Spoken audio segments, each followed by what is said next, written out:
नमस्कार दोस्तों, स्वागत है आपका स्टडी फॉर सिविल सर्विसेज में। देखिए, स्टडी फॉर सिविल सर्विसेज के छात्र हैं तो ये वाला टेलीग्राम जरूर ज्वाइन करके रखिए। यूट्यूब चैनल में हमारे साथ है तो भी ये वाला टेलीग्राम ज्वाइन करना बहुत ज्यादा जरूरी है। सारे नोटिफिकेशन, सारे अपडेट, सारे मोस्ट इंपोर्टेंट पिक्स, सारा रिवीजन, सब कुछ यहाँ पे बताया जाता है। देखिए, ये हमारा एससीएस डेली क्विज चैनल है, इसमें डेली क्विज होती है, बिल्कुल फ्री में, इसको जरूर ज्वाइन कर लीजिएगा।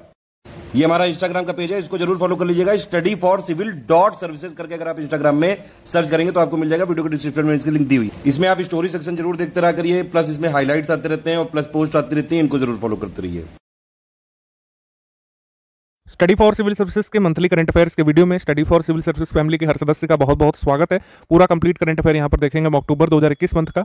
इन सभी एग्जाम्स जिनके नाम लिखे हुए हैं, इनमें करंट अफेयर हमारा आता है कि नहीं, या फिर इसके अलावा और कुछ पढ़ने की आपको जरूरत है कि नहीं, ना ये सब चीज़ें आप बताने वाली हैं, ये एक्सपीरियंस करने वाली है। नए लोग एक्सपीरियंस करिए, पुराने लोग बताइए सभी को कि ऐसा होता है कि नहीं होता है। चलिए शुरुआत करते हैं।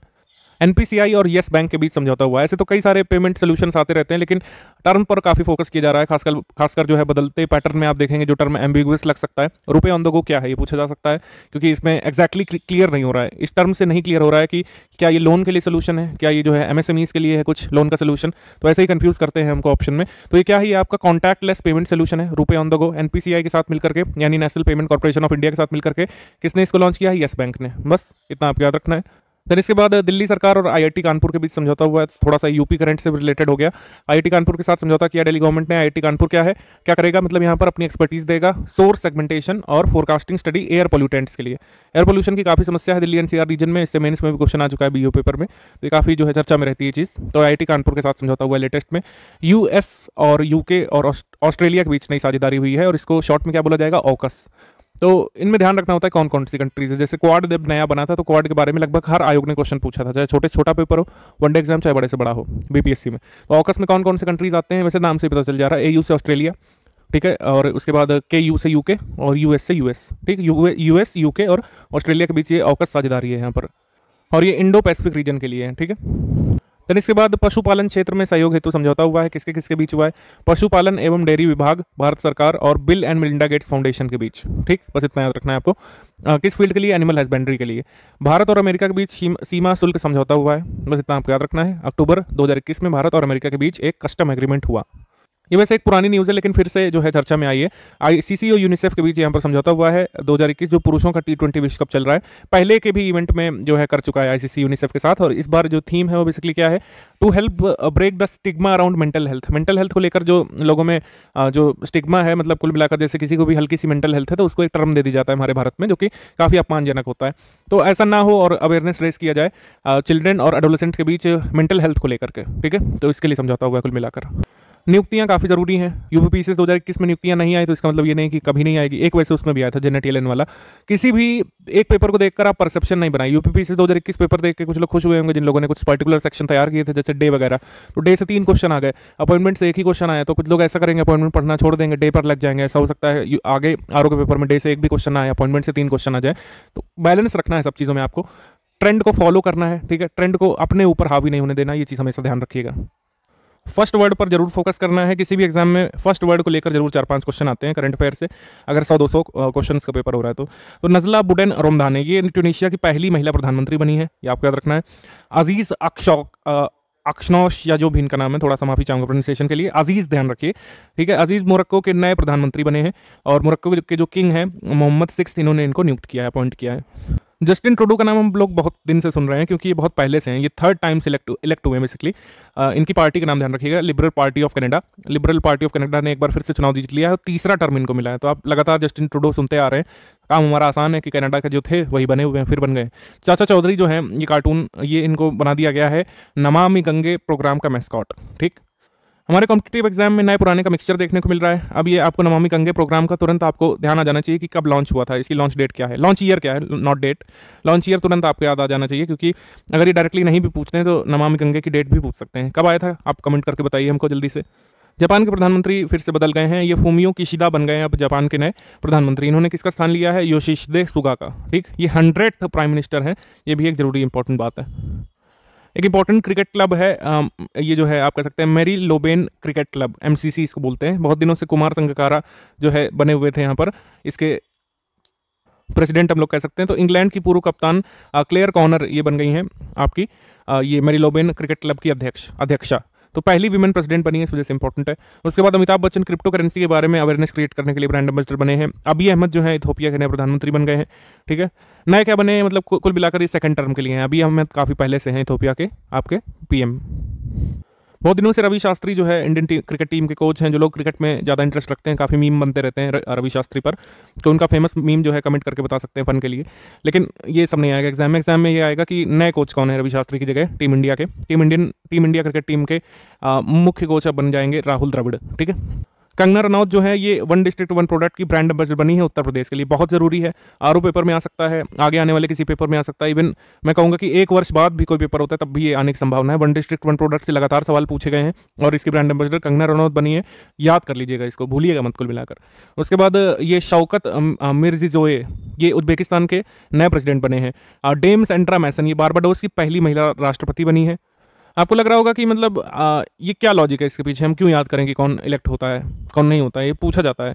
ये आपके सामने जो स्निपेट है ये आपका असिस्टेंट प्रोफेसर का एक पेपर हुआ था, उसमें देखेंगे अपॉइंटमेंट से इस तरीके का भी सवाल आ सकता है, यानी एक में 4 अपॉइंटमेंट पूछ सकते हैं। जैसे अगर आपको पता है जगजीत पावड़िया का अपॉइंटमेंट हुआ था ये इंटरनेशनल नारकोटिक्स कंट्रोल बोर्ड के लिए, ठीक है। और पैट्रिक अमोथ आप अगर जान रहे हैं कि इन्होंने हर्षवर्धन जी को रिप्लेस किया था WHO में जो आपकी काउंसिल थी उसमें, तो आराम से क्वेश्चन हो सकता था। बाकी नहीं भी पता है तो भी हो जाता। उसके बाद अगर ये भी याद है कि आइजॉक हर्जोग जो है इसराइल में बने हैं PM या फिर प्रेसिडेंट, ये पूछा नहीं गया वैसे, लेकिन इससे संबंधित है अगर आप जान रहे हैं तो इस तरीके के सवाल आते हैं। मतलब इसमें तो आप देखेंगे कि 4 अपॉइंटमेंट अलग अलग मंथ के पूछ लिए, तो आते हैं ये सब चीज़ें सटल तौर पर आती हैं, आपको पता नहीं चलती हैं। तो इसलिए अपॉइंटमेंट में कि कौन कहाँ के लिए क्या बना है बस इतना जरूरी है।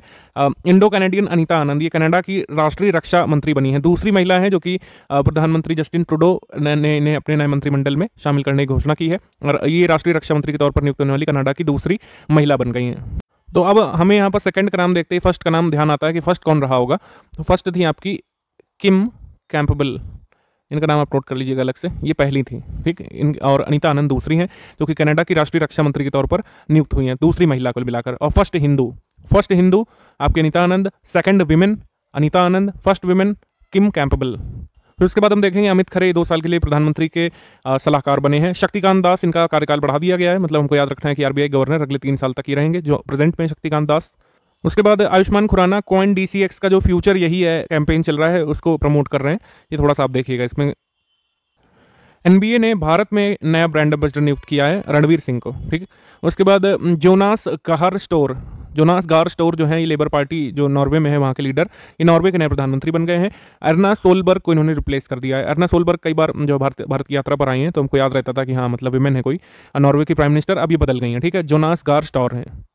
अलेक्जेंडर शॉलिनबर्ग ये ऑस्ट्रिया के नए चांसलर बने हैं। तो बस इतना अपॉइंटमेंट काफ़ी है यहाँ तक के लिए। अवार्ड्स एंड ऑनर्स काफ़ी सारे दिए गए हैं अक्टूबर मंथ में, जैसे ग्लोबल लीडरशिप अवार्ड 2021 ये US इंडिया बिजनेस काउंसिल के द्वारा दिया गया है शिव नादर और मल्लिका श्रीनिवासन को, ठीक। राइट्स लाइवलीहुड अवार्ड जो है राइट लाइवलीहुड फाउंडेशन के द्वारा दिया जाता है। ये एक दिल्ली बेस्ड इन्वायरमेंटल ऑर्गेनाइजेशन जो है legal initiative for forest and environment, इसका शॉर्ट फॉर्म है लाइफ।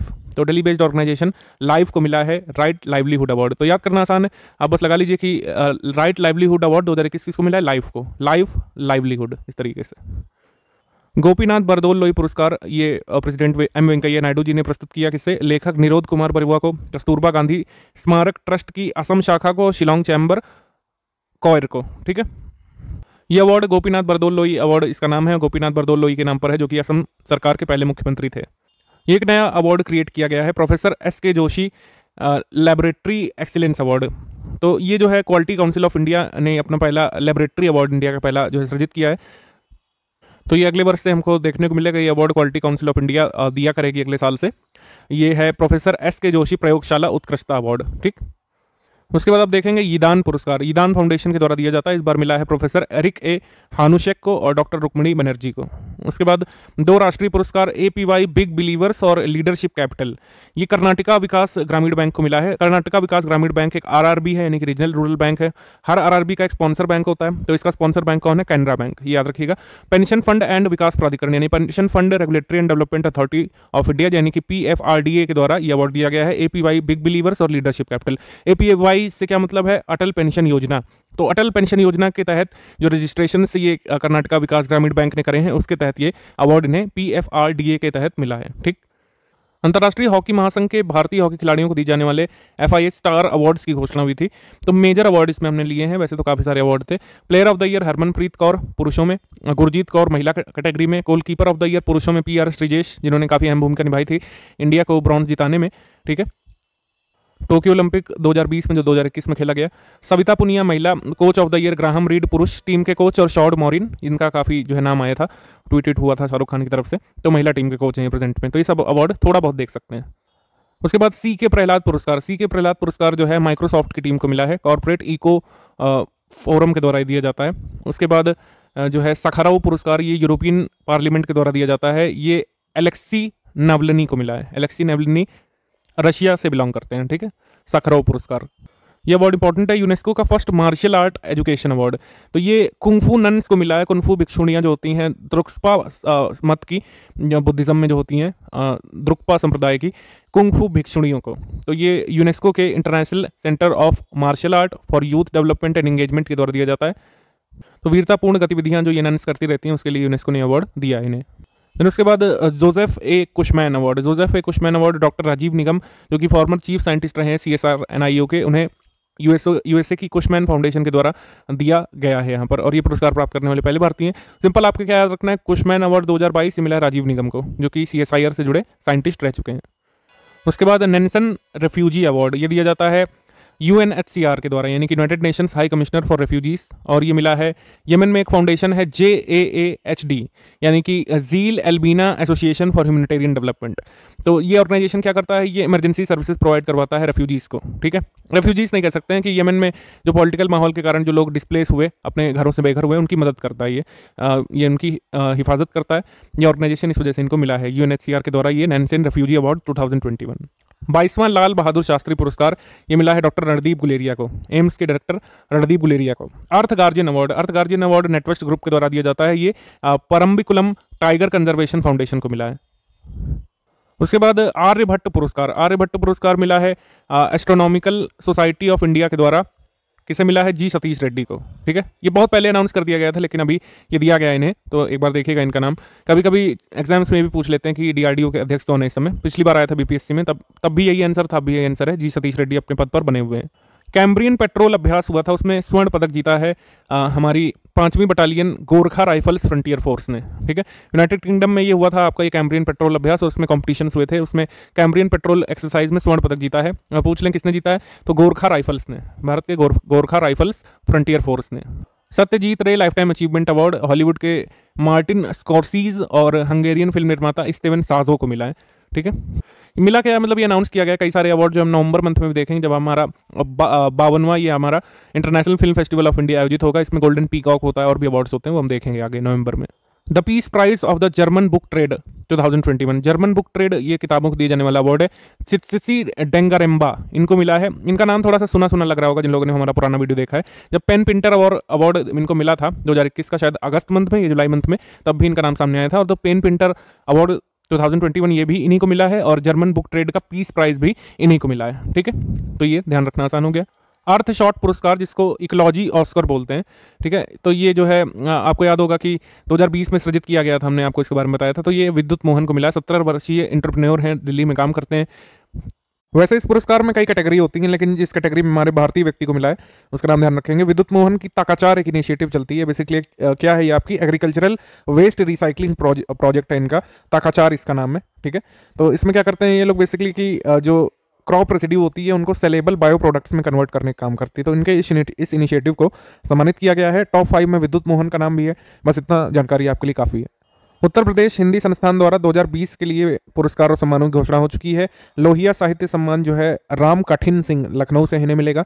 संस्थान का जो सर्वश्रेष्ठ अवार्ड होता है भारत भारती सम्मान, ये पांडे शशिभूषण सितांशु को मिलेगा, जो कि अमृतसर को बिलोंग करते हैं। महात्मा गांधी साहित्यिक सम्मान ये डॉक्टर महेंद्र मधुकर को मिलेगा, मुजफ्फरपुर बिहार को बिलोंग करते हैं। पंडित दीनदयाल उपाध्याय साहित्य सम्मान ये मिलेगा डॉक्टर देवेंद्र दीपक को, ये भोपाल से हैं, ठीक। फिर उसके बाद अवंतीबाई साहित्य सम्मान है सितेश आलोक को। राजर्षि पुरुषोत्तम दास टंडन सम्मान है गुजरात। प्रांतीय राष्ट्रीय भाषा प्रचार समिति अहमदाबाद से है, अहमदाबाद की समिति से मिलेगा। तो ये पुरस्कार जो है अभी आते हैं हर साल, ये मतलब साल के एंड तक आते हैं, तब तक आप ये याद रख सकते हैं। एटलीस्ट टॉप वाला भारत भारती जरूर याद रखिएगा इसके लिए। उत्तर प्रदेश से संबंधित अवार्ड है, इस वजह से हमने थोड़ा डीप में इसको बताया है। नोबेल प्राइज आ चुके हैं 2021 के, हालांकि यूपीपीएससी पेपर में तो 2020 का ही पूछा था, वो भी सिंपल पीस वाला। तो इसमें आप भौतिकी में नोबेल 3 लोगों को मिला है। ये किस किस देश से आते हैं और कौन कौन है बस याद रखिएगा। ये आप इंटरेस्ट के लिए पढ़ सकते हैं, क्यूरियोसिटी के लिए पढ़ सकते हैं, लेकिन ये आता नहीं एग्जाम में डायरेक्टली कभी। तो जापान से ये साइकरू मनाबे, क्लाउस हेसलमैन जर्मनी से, और जियोर्जियो पैरिसी ये आपके इटली से। ये विनर्स हैं आपके नोबेल पुरस्कार फिजिक्स में, भौतिकी की कैटेगरी में। इसके बाद आपका नोबेल पुरस्कार रसायन में यानी कि केमिस्ट्री में मिला है बेंजामिन लिस्ट को, डेविड डब्ल्यू.सी. मैकमिलन को, ठीक है। और फिर मिला है आपके मतलब डेविड डब्ल्यू.सी. मैकमिलन, बेंजामिन लिस्ट, 2 लोगों को मिला है ज्वाइंटली एसिमेट्रिक ऑर्गेनो कैटलिसिस के लिए। उसके बाद नोबेल पुरस्कार मेडिसिन में मिला है डेविड जूलियस को, ऑर्डेम पैटपोशिन को, ठीक है, 2 लोगों को यहाँ पर मेडिसिन के लिए। तो for the discovery of receptors for temperature and touch, इसके लिए मिला है मेडिसिन में नोबेल। ये आपका लिटरेचर में मिला है अब्दुल रज्जाक गुरनाह को, ठीक है, अब्दुल रज्जाक गुरनाह को। ये है किस कंट्री से? तंजानिया से। नोबेल पीस पुरस्कार मारिया रेसो और डिमिट्री मुराटोव को मिला है। मारिया रेसो को एक और पुरस्कार मिल चुका है, हम आपको बता चुके हैं, ठीक है। ये आप कमेंट करके बताइए मारिया रेसो को कौन सा पुरस्कार मिला है। ये फिलीपींस से हैं, ये रिपोर्टर हैं, लिंक भी दे दिया आपको, ठीक है। डिमिट्री मुराटोव रूस से।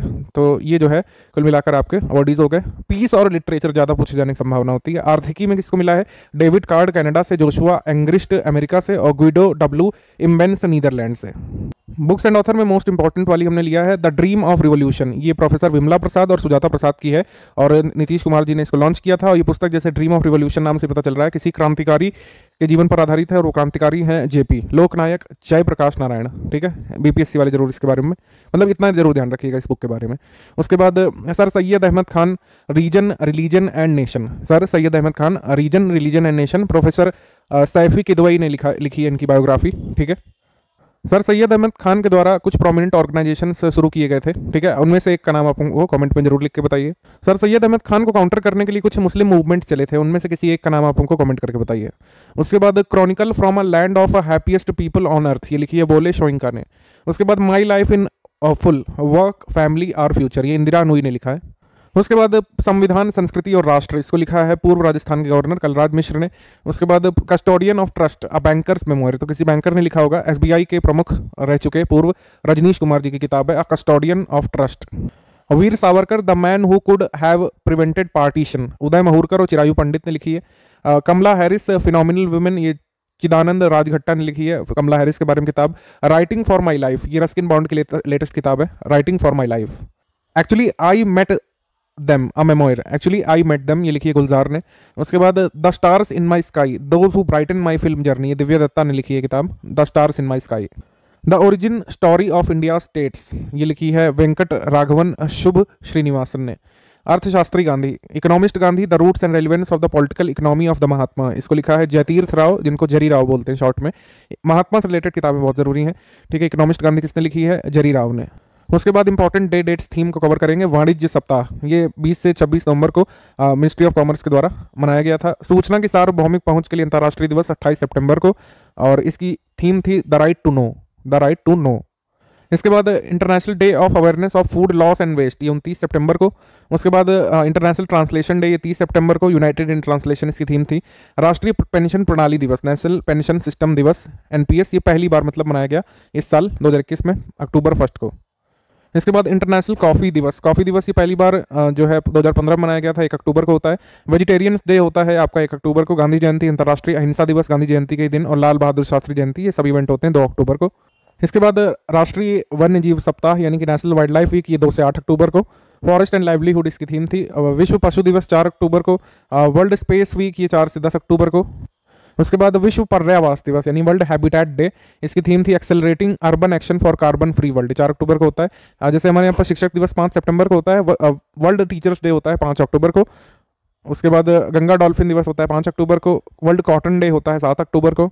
विश्व प्रवासी पक्षी दिवस, वर्ल्ड माइग्रेटरी बर्ड डे होता है 9 अक्टूबर को, ठीक। ये एक्चुअली क्या होता है कि फिक्स नहीं होता है डे, मई के दूसरे शनिवार को और अक्टूबर के दूसरे शनिवार को आयोजित किया जाता है, जो भी डेट पड़े। वर्ल्ड मेंटल हेल्थ डे ये होता है 10 अक्टूबर को, और mental health in an unequal world इस बार इसकी थीम थी। उसके बाद मृत्यु दंड के खिलाफ वैश्विक दिवस, ठीक है, ये है 10 अक्टूबर को होता है। नेशनल पोस्ट डे होता है 10 अक्टूबर को, ठीक है। International day of girl child ये होता है 11 अक्टूबर को। डिजिटल जनरेशन आर जनरेशन इस बार इसकी थीम थी। International day for disaster reduction ये 13 अक्टूबर को होता है। अंतर्राष्ट्रीय ई कचरा दिवस ये होता है आपका 14 अक्टूबर को, 2018 से मनाया जा रहा है। उसके बाद विश्व मानक दिवस या अंतर्राष्ट्रीय मानक दिवस 14 अक्टूबर को होता है, और इस बार इसकी थीम थी standards for sustainable development goals. World student day होता है 15 अक्टूबर को, और एपीजे अब्दुल कलाम जी की जयंती पर मनाया जाता है। विश्व खाद्य दिवस ये होता है 16 अक्टूबर को। International day for the eradication of poverty ये होता है 17 अक्टूबर को। स्टैटिस्टिक्स डे ये होता है आपका 20 अक्टूबर को। हिम तेंदुआ दिवस 23 अक्टूबर को। यूएन डे होता है 24 अक्टूबर को। आप हमको कमेंट करके बताइए कि यूएन ने अपनी 75वीं वर्षगांठ कब मनाई थी। ठीक, उसके बाद अंतर्राष्ट्रीय राजनयिक दिवस ये 24 अक्टूबर को। पोलियो दिवस 24 अक्टूबर को ही। डिसआर्मामेंट वीक मनाया गया था 24 से 30 अक्टूबर को। इन्फेंट्री डे 27 अक्टूबर को। World day of for audio visual heritage ये मनाया गया था 27 अक्टूबर को। विजिलेंस अवेयरनेस वीक 16 अक्टूबर से 1 नवंबर के बीच, और इसकी थीम थी independent India @75। Defence related current affair देखेंगे। ज्वाइंट एक्सरसाइज मित्र शक्ति, तो मित्र शक्ति हम लोग करते हैं श्रीलंका के साथ, और ये कहाँ पर हुआ था? श्रीलंका में ही। इसमें डेट आप लोग पूछते हैं क्या याद रखना होता है? नहीं, डेट नहीं आता इसमें कभी। श्रीलंका में ही हुई थी, श्रीलंका के साथ हम लोग करते हैं मित्र शक्ति। और इंडेक्स से एक अभ्यास होता है जो हम लोग ऑस्ट्रेलिया के साथ करते हैं, ठीक है, और ये 4th एडिशन इसका हुआ था। एक काकाडू नाम से एक्सरसाइज होती है, वो भी हम लोग करते हैं ऑस्ट्रेलिया के साथ। ओडिशा में ये आकाश प्राइम मिसाइल का सक्सेसफुल प्रक्षेपण हुआ था चांदीपुर ओडिशा से। सिंपल। हाइपरसोनिक मिसाइल जो है हासोंग 8, ये किससे संबंधित है? ये आपकी नॉर्थ कोरिया की है, बस इतना याद रखिएगा, क्योंकि जो हासोंग नाम है इसमें आपको कंफ्यूज कर सकते हैं कि नॉर्थ कोरिया है कि साउथ कोरिया है कि चाइना है कि जापान है कि फिलीपींस है, इस तरीके से। अब भारत जापान 5वां द्विपक्षीय समुद्री अभ्यास जाइमेक्स ये आपका अरेबियन सी में हुआ था। भारत और जापान इसको करते हैं। जापान के साथ हम लोग कुछ अभ्यास करते हैं, जैसे जाइमेक्स हो गया, जैसे कि धर्म गार्जियन हो गया, ये सब। इसके बाद हम लोग पनडुब्बी से हाइपरसोनिक मिसाइल का परीक्षण देखते हैं। किसने किया था? ये रशिया ने किया था। पहली बार परमाणु पनडुब्बी से हाइपरसोनिक मिसाइल का सफल परीक्षण उन्होंने किया है बैरेंट सागर से। हम लोग वैसे युद्धाभ्यास करते हैं किसके साथ? यूएस के साथ, लेकिन यहाँ पर एक पूर्व युद्धाभ्यास हमने किया था, यानी कि प्री युद्धाभ्यास, ठीक है। तो ये हमने किया था कहाँ पर? यूएस में ही।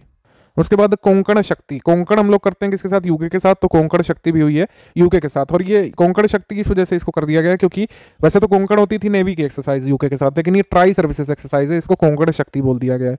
तो इसमें आर्मी, नेवी, एयरफोर्स तीनों ही हमारी सर्विसेज पार्टिसिपेट कर रही हैं यूके की तीनों सर्विसेज के साथ। ये है कुल मिलाकर के। तो कोंकण कोस्ट के पास ये हो रहा है।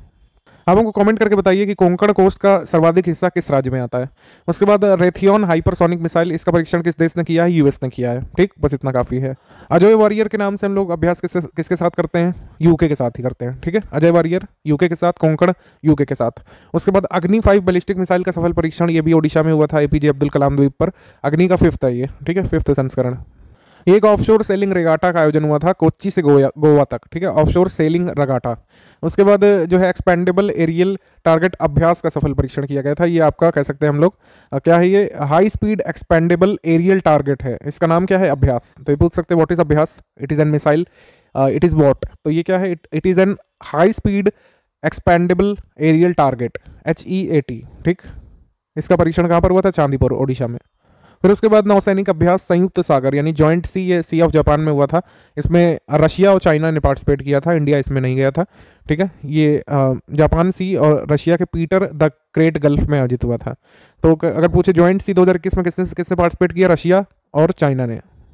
एक नूरी नाम का रॉकेट है, ये दक्षिण कोरिया ने हाल ही में अपना पहला स्वदेशी रूप से निर्मित एक रॉकेट बनाया है। इसको कोरियन सैटेलाइट लॉन्च व्हीकल 2 या फिर नूरी कह रहे हैं यहाँ पर, ठीक है। डेफ एक्सपो आपको पता है कहाँ पर होना है? गुजरात के गांधीनगर में होगा 2022 में। उसके बाद ऑबिचुरीज देख लेते हैं। शक्ति सिन्हा ही नहीं रहे, ये जो है दिवंगत प्रधानमंत्री अटल बिहारी वाजपेयी जी के पर्सनल सेक्रेटरी हुआ करते थे। इन्होंने एक बुक लिखी थी जिसका नाम है Vajpayee the years that change India. उसके बाद घनश्याम नायक नहीं रहे, ये जो है तारक मेहता का उल्टा चश्मा सीरियल में आते थे। इनका जो कैरेक्टर नेम था वो नट्टू काका था। कोई देखता है इस सीरियल को? उसके बाद अरविंद त्रिवेदी, ये जो है रामायण काफ़ी पिछले साल काफ़ी चर्चा में आई थी रामानंद सागर की, तो उनका जन्म उज्जैन में हुआ था। अरविंद त्रिवेदी अब नहीं रहे, रावण का रोल इन्होंने किया था। उसके बाद कोलिन पावेल जो है अमेरिका के पहले अश्वेत विदेश मंत्री बने थे, अब ये नहीं रहे, ठीक है। उसके बाद डॉक्टर अब्दुल कादिर खान को पाकिस्तान में बोलते हैं father of Pakistan nuclear bomb. तो पाकिस्तान को पहली इस्लामिक न्यूक्लियर सुपर पावर बनाने का श्रेय जाता है अब्दुल कादिर खान को। उसके बाद प्रोफेसर बालचंद्रन, ये मैनेजमेंट गुरु थे, ये नहीं रहे। इसके बाद अक्टूबर 2021 में देखेंगे निर्भया एक इनिशिएटिव शुरू किया गया है, जो हमारा मिशन शक्ति चल रहा है उत्तर प्रदेश में विमेन एम्पावरमेंट के लिए। इसके फेज 3 में एक प्रोग्राम लॉन्च किया गया है, निर्भया एक पहल करके, ठीक है, लखनऊ में। उसके बाद जल जीवन मिशन ऐप और राष्ट्रीय जल जीवन कोष, इसका इनॉग्रेशन किया गया था मोदी जी के द्वारा। जल जीवन मिशन इतनी बार पूछा गया है, काफ़ी सारी डिटेल्स पता होंगी आपको, जैसे 2024 में पूरा करना है। सेफ ड्रिंकिंग वाटर, आप हमको कमेंट करके बता सकते हैं कि कितना क्वांटिटी में safe drinking water per day available करवाना है, ये आप हमको कमेंट करके बताइए। पहला राज्य जिसने इस टारगेट को अचीव कर लिया है पहले ही, वो गोवा है। पहला यूटी कौन है, ये आप हमको कमेंट करके बताइए।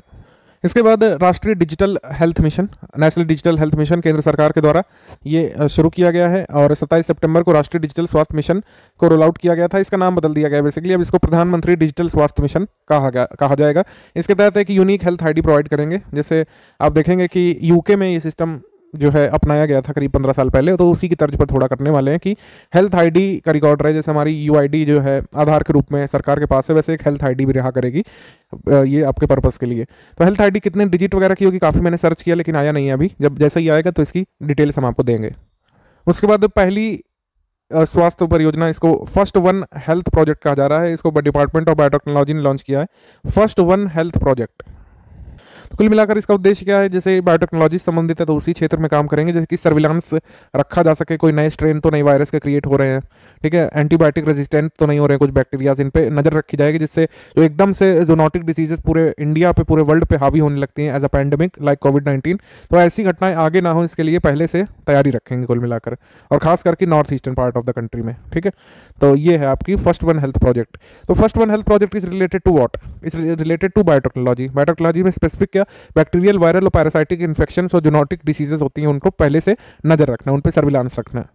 पीएम गति शक्ति योजना, ये जो है इंफ्रास्ट्रक्चर मास्टर प्लान इसको कहा जा रहा है। लॉजिस्टिक्स की लागत को कम करना, अर्थव्यवस्था को बढ़ाना, बुनियादी ढांचे का विकास करना। तो अगर इससे पूछ ले, देखिए जैसे बहुत बेसिक आता है, जैसे आप सब कुछ पढ़ लेते हैं गति शक्ति के बारे में, कितना अलॉटमेंट है, क्या फंड है, कब तक करना है, लेकिन कई बार हम ऑप्शन में कंफ्यूज हो जाते हैं कि गति शक्ति था क्या, किस लिए था, क्या ये रिन्यूएबल एनर्जी से संबंधित है, क्या ये जो है इंटरनेट से संबंधित है, क्या ये जो है कोई इनिशिएटिव है सोशल एम्पावरमेंट का, नहीं, ये क्या है, एक इंफ्रास्ट्रक्चर मास्टर प्लान है।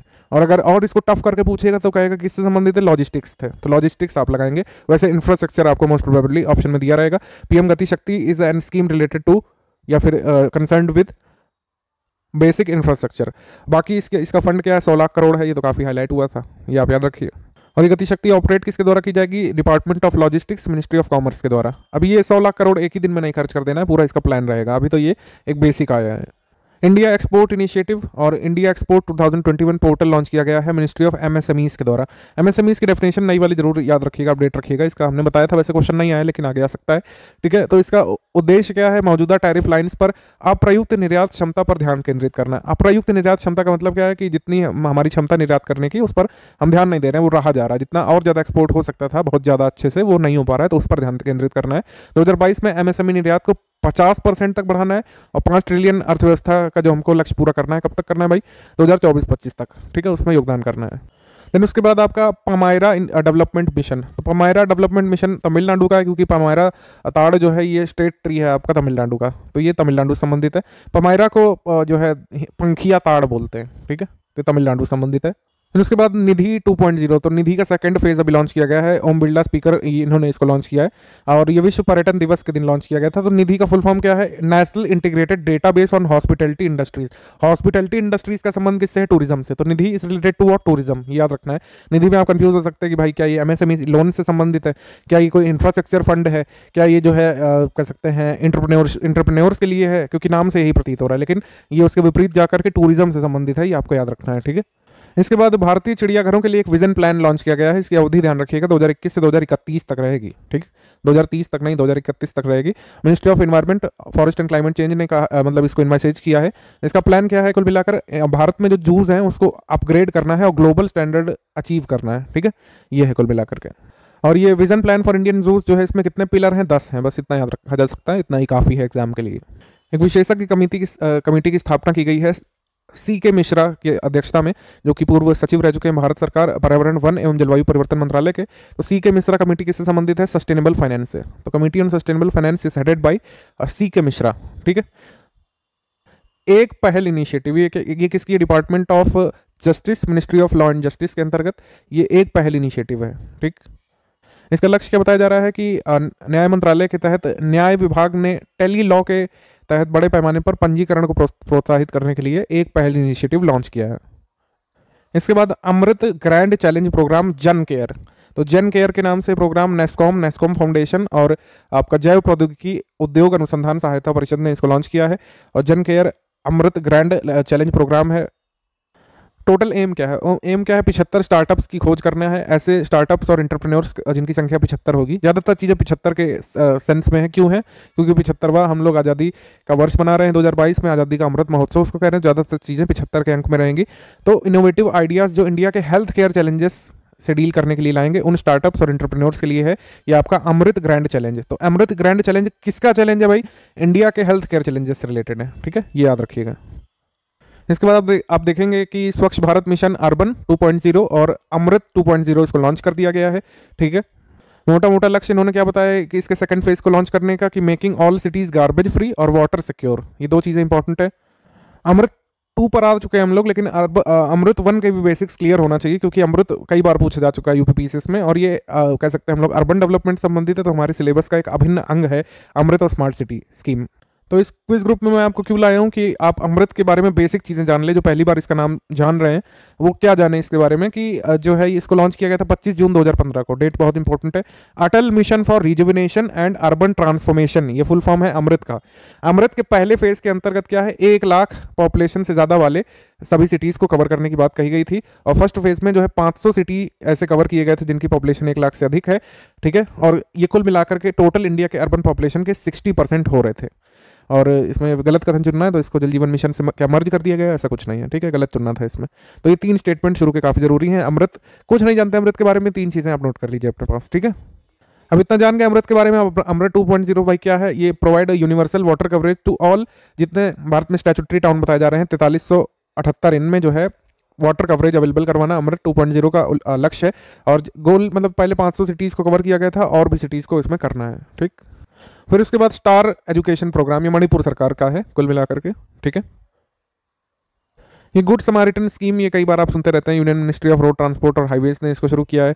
मतलब ये बहुत पहले से चल रही है, लेकिन ये फिर से न्यूज़ में है। इसमें क्या होता है कि अगर कोई दुर्घटना का शिकार हुआ है तो गोल्डन आवर के भीतर अगर व्यक्ति को अस्पताल को लेकर के जाएगा तो उसको 5000 रुपये की नगद राशि दी जाएगी। ठीक है, उसके बाद स्कूलों में पीएम पोषण योजना, पीएम पोषण योजना आपको पता है 5 वर्षों के लिए बढ़ा दिया गया है। इसको 2021-22 से लेकर 25-26 तक लागू रहेगी। ठीक है, तो यही मतलब ये क्या है, वही है मिड डे मील स्कीम है। अब इसको पीएम पोषण योजना के नाम से जाना जाएगा। Mid day meal scheme actually किस ईयर में लॉन्च की गई थी, कोई बता सकता है? कमेंट करके बताइए आप। हमने स्कीम का वीडियो बनाया था, उसमें बताया था।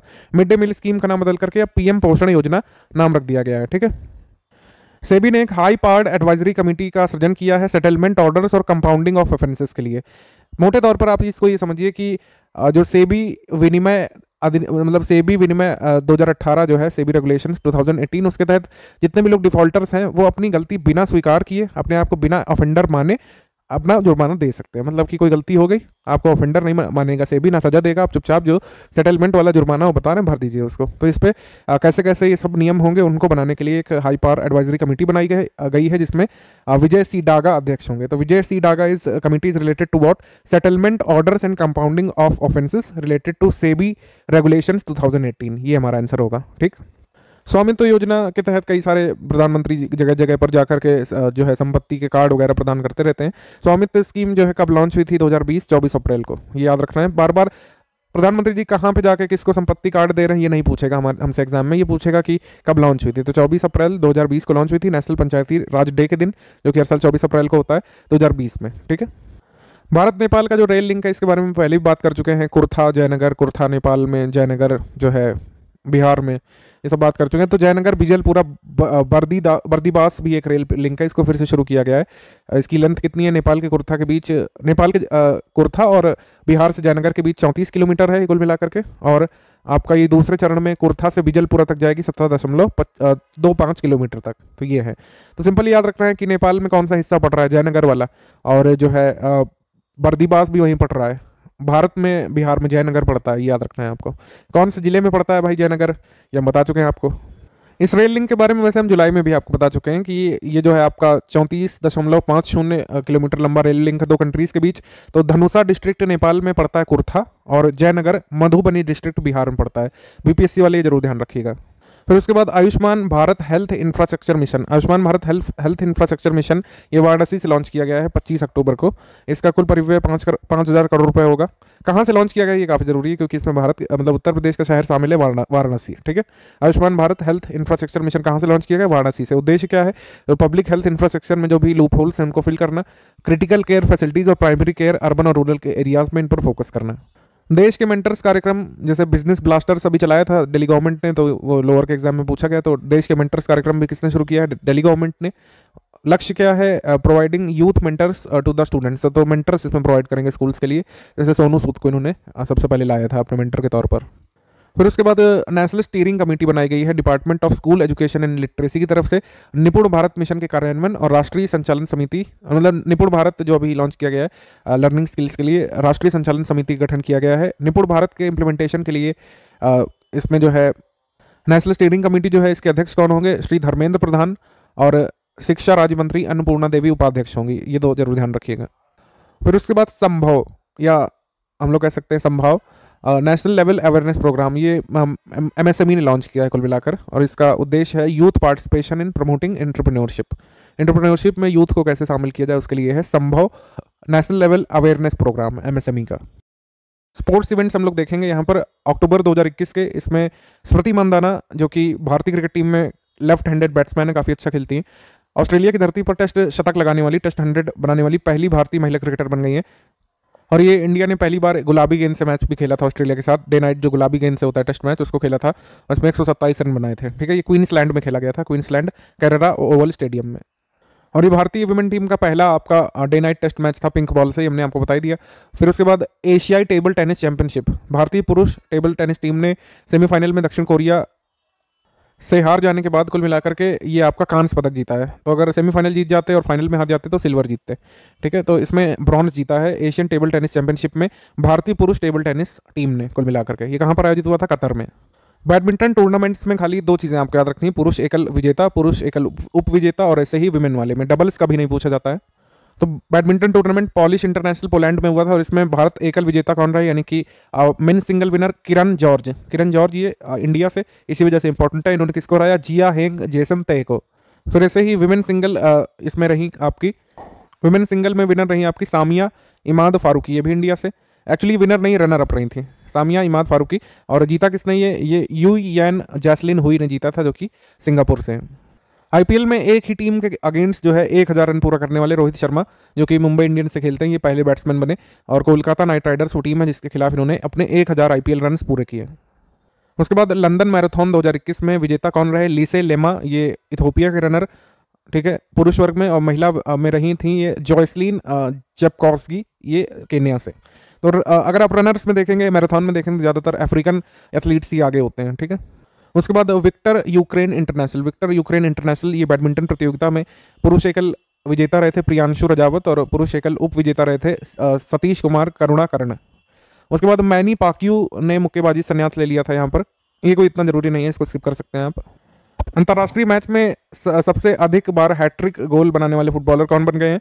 Cristiano Ronaldo. तो 10वीं बार किसी इंटरनेशनल मैच में इन्होंने अपनी हैट्रिक पूरी की, यानी 3 गोल लगातार। तो ये है क्रिस्टियानो रोनाल्डो, 10 हैट्रिक लगाने वाले। उसके बाद राइडर कप 2021, राइडर कप किसने जीता?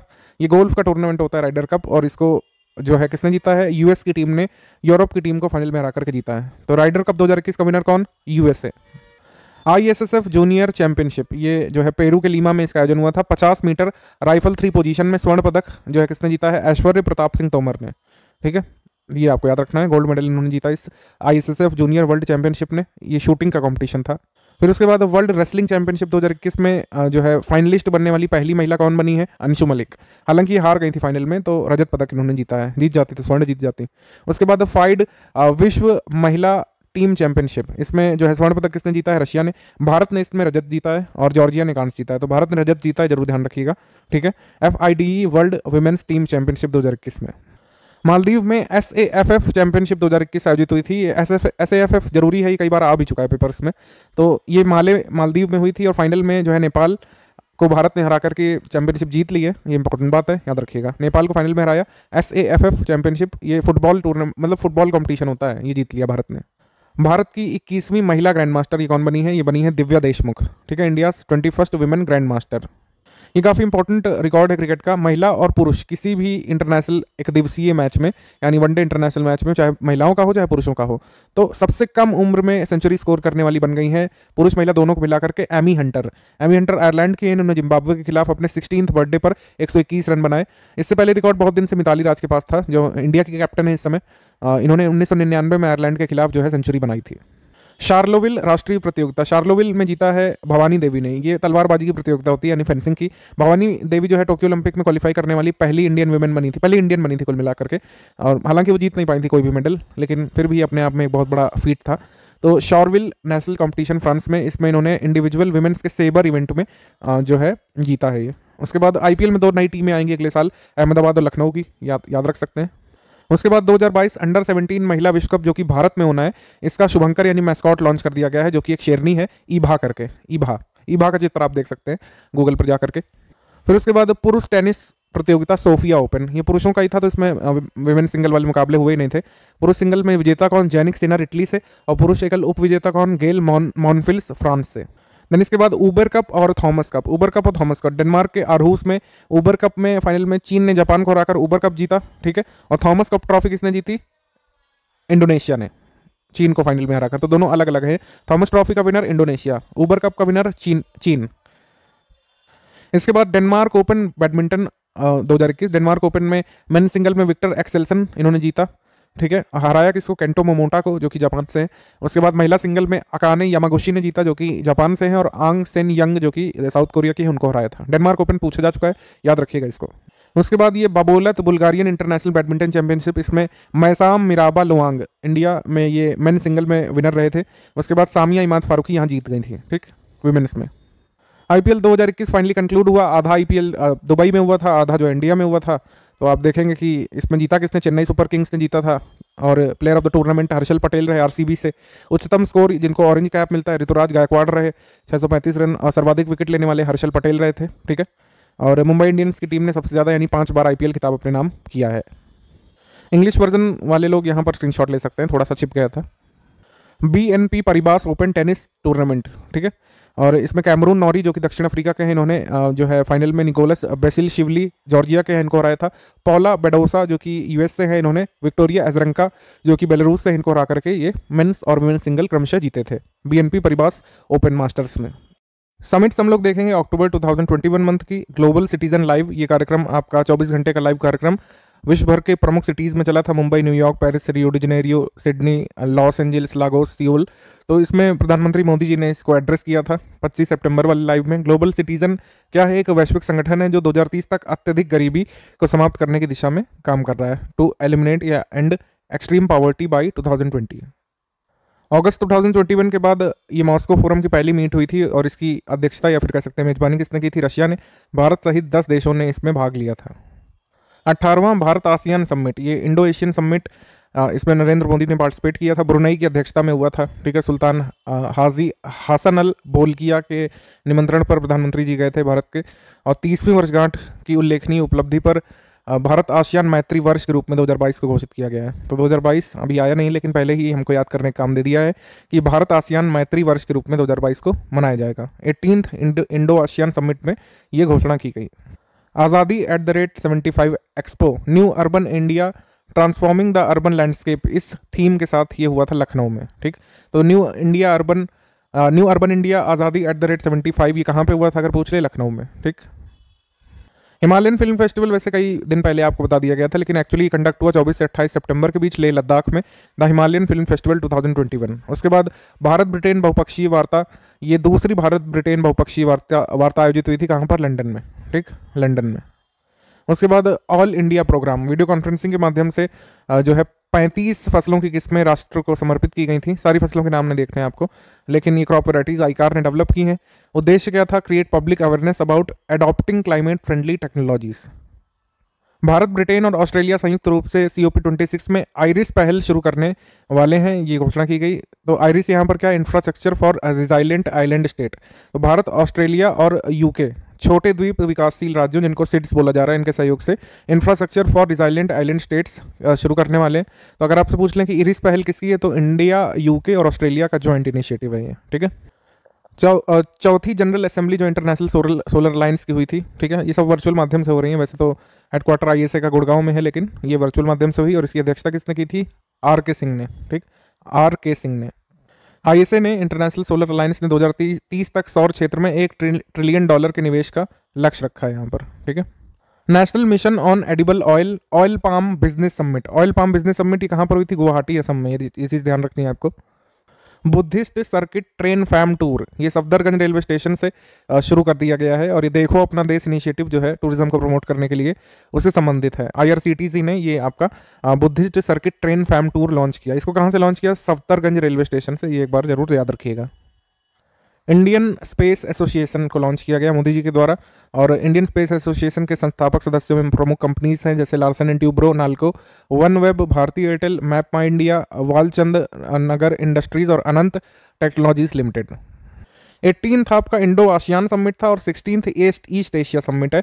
दोनों में अंतर है, याद रखिएगा, कुछ लोग कंफ्यूज थे यहाँ पर। 16वां ईस्ट एशिया समिट और 18वां इंडो आशियान समिट इसी साल हुआ है। दोनों की मेज़बानी ब्रुनई ने की है और जो है मतलब ये जो आपकी ईस्ट एशिया समिट है इसमें 10 आसियान कंट्रीज हैं और भारत, चीन, जापान, कोरिया रिपब्लिक, आपका ऑस्ट्रेलिया, न्यूजीलैंड और यूएसए और रशिया इसमें शामिल है। तो ईएसए में कौन कौन शामिल है एक बार देख लीजिएगा, क्योंकि इसमें पूछ लेते हैं कभी कभी कि ईएसए में कौन मेंबर नहीं है, इस तरीके से आ जाता है। आधार हैकाथॉन यहाँ पे हुआ था। आधार हैकाथॉन UIDAI ने लॉन्च किया था और इसके 2 थीम थे। एक थीम था एनरोलमेंट एंड अपडेट और दूसरा था आइडेंटिटी एंड ऑथेंटिफिकेशन। आप हमको कमेंट करके बताइए कि unique identification authority of India के इस समय हेड कौन है। Global fintech hackathon series iSprint 21 जो है international financial services centre authority ने लॉन्च किया है और नीति आयोग का इसमें सहयोग है कुल मिलाकर के। और ये गिफ्ट सिटी, नीति आयोग और IFSCA का यहाँ पर संयुक्त इनिशिएटिव हम लोग कह सकते हैं, ठीक है, iSprint 2021। देन उसके बाद इंडिया आइडियाज समिट ये वर्चुअल माध्यम से हुआ था, लेकिन इसकी थीम क्या थी? रिकवरी टू रिसर्जेंस, ठीक, रिकवरी टू रिसर्जेंस इसकी थीम थी। आयोजन किसके द्वारा किया गया? भारत अमेरिका व्यापार परिषद के द्वारा, USIBC के द्वारा। उसके बाद एनुअल मीट हुई थी बोर्ड ऑफ गवर्नर्स की एशियन इंफ्रास्ट्रक्चर इन्वेस्टमेंट बैंक की और इसमें भारत की तरफ से पार्टिसिपेट किसने किया? निर्मला सीतारमण जी ने, ठीक है, और UAE सरकार के सहयोग से ये आयोजित हुई थी आपकी एनुअल मीट। उसके बाद आप देखेंगे इंडो पैसिफिक रीजनल डायलॉग ये हुआ था और इसकी थीम थी 21st century imperatives, challenges and way ahead. G20 parliamentary speakers की मीट हुई थी कहाँ पर? रोम में, ठीक। एक नया क्वाड्रिलेटरल इकोनॉमिक फोरम लॉन्च होने जा रहा है और इसके सदस्य होंगे भारत, इजराइल, संयुक्त अरब अमीरात और संयुक्त राज्य अमेरिका, ठीक। और अब्राहम अकॉर्ड के बाद अमेरिका, इजराइल, UAE के बीच चल रहे सहयोग पर ये आपका क्वाड का निर्माण हुआ है। इसके बाद आ जाएंगे हम रैंक्स रिपोर्ट्स 2021 पे। आप देखेंगे तीसरा राज्य खाद्य सुरक्षा सूचकांक आ चुका है। Union minister of health and family welfare ने इसको लॉन्च किया और इसमें काफ़ी इंपॉर्टेंट ये रैंकिंग्स हैं आगे के लिए।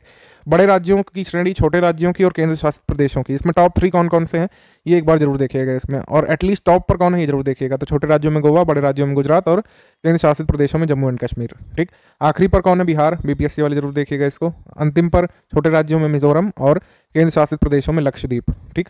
फूड सेफ्टी जिनकी अच्छी है वो पहले स्थान पर, जिनकी खराब होती जा रही है वो नीचे है सूचकांक में, ठीक। ये आपका इंग्लिश वर्जन भी यहाँ पर शो कर दे रहे हैं। बढ़ते हैं हम लोग आगे। उसके बाद हुरून इंडिया की रिच लिस्ट आ चुकी है, लेटेस्ट वाली। अब तक जितनी रिच लिस्ट पड़ी है उनका मतलब नहीं है, लेटेस्ट वाली यही है, ठीक। अक्टूबर में मुकेश अंबानी टॉप पर, फिर गौतम अदानी, फिर शिव नादर, फिर SP हिंदुजा, फिर LN मित्तल। एटलीस्ट मुकेश अंबानी और गौतम अदानी टॉप 2 का नाम जरूर याद रखिएगा इसमें, ठीक है। The state of world children 2021 report, ये रिपोर्ट किसने जारी की है? यूनिसेफ ने, ठीक है। तो वैश्विक खाद्य सुरक्षा सूचकांक भी आ चुका है, global food security index 2021। London based एक इकोनॉमिस्ट इम्पैक्ट करके संस्था वो जारी करती है। Ireland, Australia, UK, Finland, Switzerland, Netherlands, Canada, Japan, France और US ये सभी टॉप पर हैं, ठीक। तो टॉप तो कभी नहीं पूछा जाएगा। इंडिया की रैंक इस पर पूछे जाने की संभावना है। इंडिया की रैंक इसमें क्या है? इंडिया की रैंक है इसमें 71वीं, ठीक, 71वीं है, ये याद रखिएगा इसमें।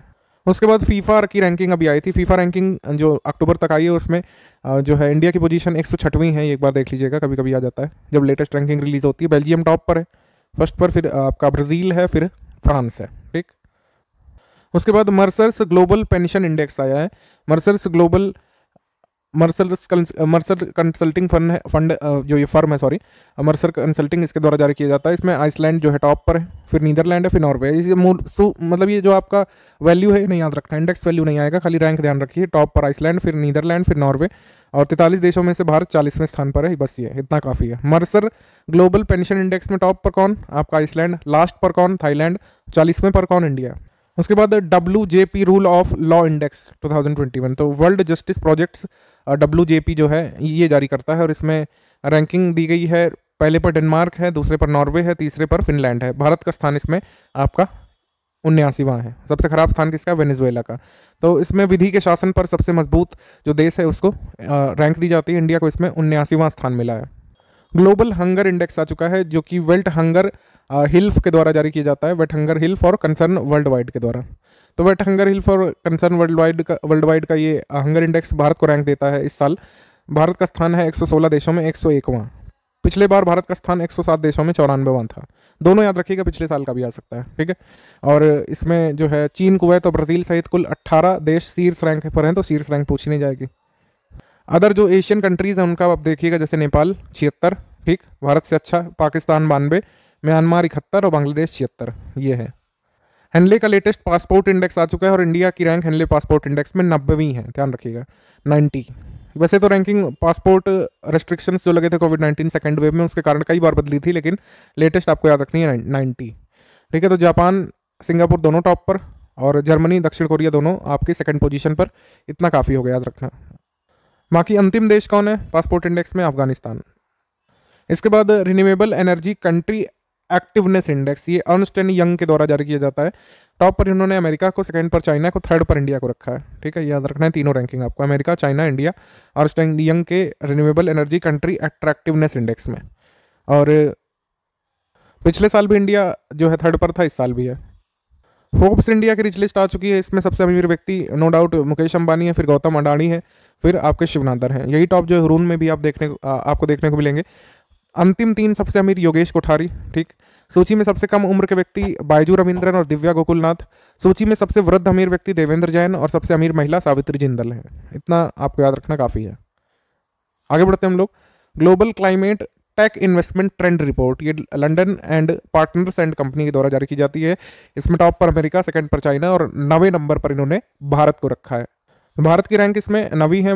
टॉप पर कौन है? अमेरिका है। London and partners and company के द्वारा ये जारी किया जाता है global climate tech investment trend report.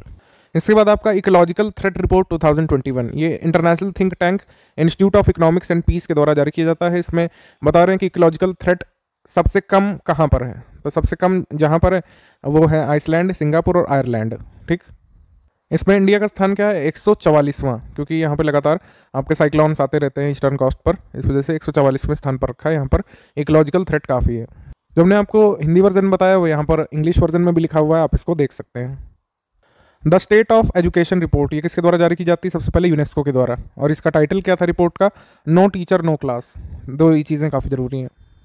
फिर उसके बाद विश्व की सर्वश्रेष्ठ नियोक्ताओं की ranking, world's best employers 2021 Forbes के द्वारा। इसमें अगर आप देखेंगे तो सबसे जो अच्छे एम्प्लॉयर्स हैं उनकी कैटेगरी में सैमसंग इलेक्ट्रॉनिक्स को पहले पर, फिर IBM को, फिर माइक्रोसॉफ्ट को रखा है। टॉप 3 याद रखना आपको काफ़ी है। और रिलायंस इंडस्ट्रीज़ को इन्होंने इंडिया की कैटेगरी में टॉप पर रखा है, यानी कि इंडिया में रिलायंस सबसे अच्छा एम्प्लॉयर है। और पूरे वर्ल्ड की अगर बात करें तो 750 कंपनीज में ये आपका 52वें पोजीशन पर है, ठीक है। मल्टी डायमेंशनल पॉवर्टी इंडेक्स, ये सबसे पहले कौन जारी करता है यही पूछा जा सकता है। तो jointly by NDP and Oxford poverty and human development initiative के द्वारा, ठीक। मल्टी डायमेंशनल पॉवर्टी इंडेक्स 109 विकासशील देशों में बहुआयामी गरीबी का अनुमान प्रदान करती है। और इसमें 26 कम आय वाले देश, 80 मध्यम आय वाले देश और 3 उच्च आय वाले देश शामिल है, ठीक। इसमें कोई रैंकिंग नहीं जारी की गई है, लेकिन इंडिया के संदर्भ में कमेंट दिया गया है कि 6 बहुआयामी गरीब लोगों में से, यानी कि 6 लोग जो भारत में मल्टी डायमेंशनली पुअर हैं, उनमें 5 निचली जनजातियों या जातियों से आते हैं। इसके बाद WHO ग्लोबल TB रिपोर्ट 2021, ये वर्ल्ड हेल्थ ऑर्गेनाइजेशन ने जारी की है। और इसमें कहा है कि TB में सबसे ज़्यादा प्रभावित देश के रूप में भारत है, मतलब जहाँ पर नए मामले देखे गए हैं। इसमें ये तो बताया गया कि कोविड-19 के कारण TB के मामले जहाँ पर कम हो रहे थे वहाँ पर बढ़ गए हैं 2021 से 2020-21 में, लेकिन सबसे ज़्यादा इफेक्टेड इस मामले में, बढ़े हुए मामलों में इंडिया देखा गया है, ठीक है। फिर उसके बाद state of climate services water report, ये WMO के द्वारा जारी किया गया है, यानी कि वर्ल्ड मेट्रोलॉजिकल ऑर्गेनाइजेशन के द्वारा। इसके बाद वर्ल्ड इकोनॉमिक आउटलुक अक्टूबर 2021 में ये किसके द्वारा जारी किया जाता है? इंटरनेशनल मॉनेटरी फंड के द्वारा। भारत की विकास दर माइनस जो है 7.3% रही थी इनके अनुसार, IMF के अनुसार, और एस्टिमेट किया गया है कि 2021 में 9.5% से ग्रो करेगी और 8.5% से ग्रो करेगी 2022 में। ठीक, MCQ सेक्शन पर आ जाएंगे। इसमें वो सारी न्यूज़ कवर कर लेंगे जो मल्टीपल सेक्शन में आ रही थी या फिर किसी भी सेक्शन में नहीं इंक्लूड की जा सकती थी। हाल ही में साहित्य अकादमी द्वारा अखिल भारतीय काव्य उत्सव का आयोजन कब किया गया था? तो इसकी डेट बतानी है आपको, 2 अक्टूबर 2021 को। ठीक है, ऑप्शन नंबर 1। उसके बाद सितंबर 2021 में ईज ऑफ लॉजिस्टिक्स पोर्टल किसने लॉन्च किया था? तो ease of logistics portal Piyush Goyal ji के द्वारा लॉन्च किया गया था, ऑप्शन नंबर A। फिर उसके बाद 16 सितंबर 2021 को केंद्रीय सड़क परिवहन और राज्य मंत्री नितिन गडकरी जी ने घोषणा की कि देश में बनने वाला विश्व का सबसे लंबा राजमार्ग हाईवे दिल्ली मुंबई एक्सप्रेसवे राजमार्ग का कार्य मार्च 2023 तक पूरा हो जाएगा। हमको ये बताना है इसमें कि इसकी लेंथ कितनी होगी। तो दिल्ली मुंबई एक्सप्रेस हाईवे जो होगा, जो कि वर्ल्ड्स लॉन्गेस्ट नेशनल हाईवे होगा, तो इसमें हम देखेंगे इसकी लंबाई आपको देखने को मिलेगी 1380 किलोमीटर, ऑप्शन नंबर C है। इसमें मल्टीपल स्टेटमेंट से सही वाली आपको बतानी है। उपराष्ट्रपति जी ने गुवाहाटी में महाबाहु ब्रह्मपुत्र नदी विरासत केंद्र का उद्घाटन किया, सही है। उसके बाद मध्य भारत और अमेरिका ने नई दिल्ली में अपना औद्योगिक सुरक्षा समझौता, ठीक है, ये जो है आयोजित किया था दिल्ली में 1 अक्टूबर 2021 को। ये दोनों स्टेटमेंट सही हैं। तीसरा स्टेटमेंट क्या कह रहा है कि NOAA जो है ये डिपार्टमेंट ऑफ कॉमर्स US के अंतर्गत काम करता है। इसका जो national centre for environmental information analysis agency है US की, इसने कहा है कि अगस्त 2021 ये 6th वार्मेस्ट मंथ रहा है अर्थ में इन 142 वर्षों में। ये भी सही है। हमारा आंसर हो जाएगा इसमें option number D, all of the above correct, उपर्युक्त सभी। इनमें से किस कंपनी ने creator education and enablement programme शुरू किया? ये क्रिएटर एजुकेशन और इनेबलमेंट प्रोग्राम शुरू किया है फेसबुक ने, ऑप्शन नंबर B है। इसके बाद अमृत ग्रैंड चैलेंज प्रोग्राम जो है जन केयर, इसको किसने लॉन्च किया था? इसको लॉन्च किया था डॉक्टर जितेंद्र सिंह ने, ऑप्शन नंबर C। अभी हाल ही में बताया गया कि भारत में वरिष्ठ नागरिकों की संख्या 30 करोड़ से अधिक कब तक होगी? ये हो जाएगी वर्ष 2050 तक, वर्ष 2050। इसके बाद फीफा में 11 अक्टूबर को फीफा अंडर 17 महिला विश्व कप 2022 जो होना है इंडिया में, इसका मैस्कॉट इभा जो लॉयनेस है, इसको लॉन्च कर दिया गया है। इभा खासी लैंग्वेज के शब्द से आता है, मेघालय से, जिसका मतलब होता है अच्छे दृष्टिकोण या फिर विवेक वाला। तो इसका आंसर हो जाएगा आपका option number C, both 1 and 2 correct. दुनिया के सबसे बड़े खादी ध्वज के बारे में आप देख ही चुके हैं। खादी से बना हुआ वर्ल्ड्स लार्जेस्ट नेशनल फ्लैग ये होस्ट किया गया आपका लेह लद्दाख में 2 अक्टूबर को। मोदी जी ने इनॉग्रेट किया था इसको, KVIC ने इसको बनाया है। आंसर हो जाएगा इसमें D, यानी कि इसमें कोई भी गलत स्टेटमेंट नहीं है, तीनों सही है।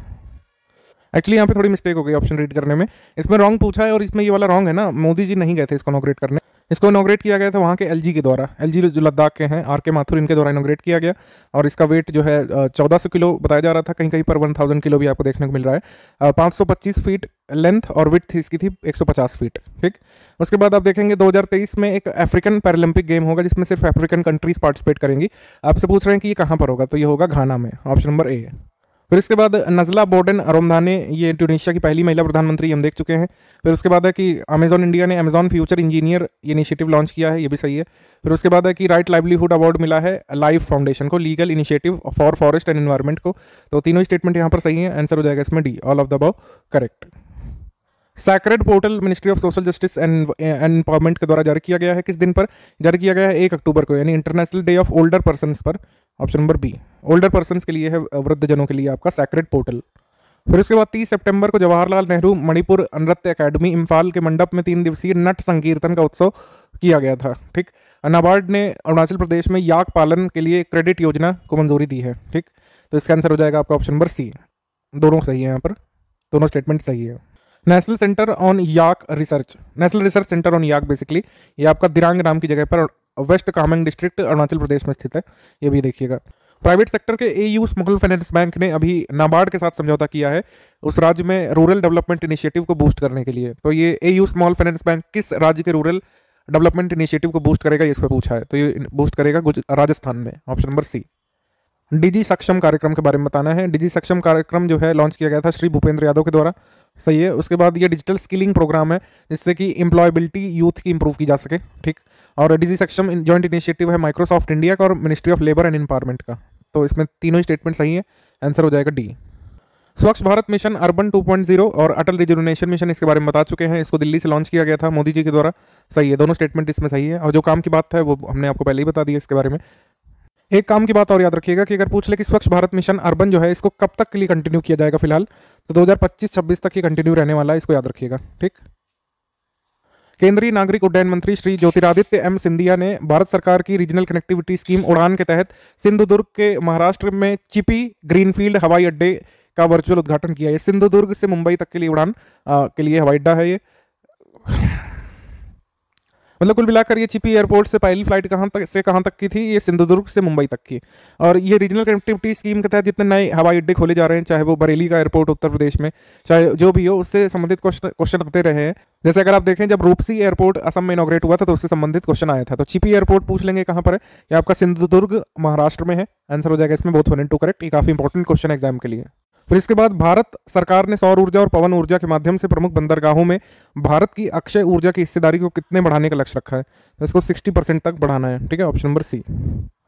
वर्तमान में जो पोर्ट्स इंडिया के बिजली की मांग में अक्षय ऊर्जा का योगदान अभी 10% से भी कम है, इसको जो है बढ़ाना है हमको 50% और इसको 60% तक ले जाना है 2030 तक। ठीक।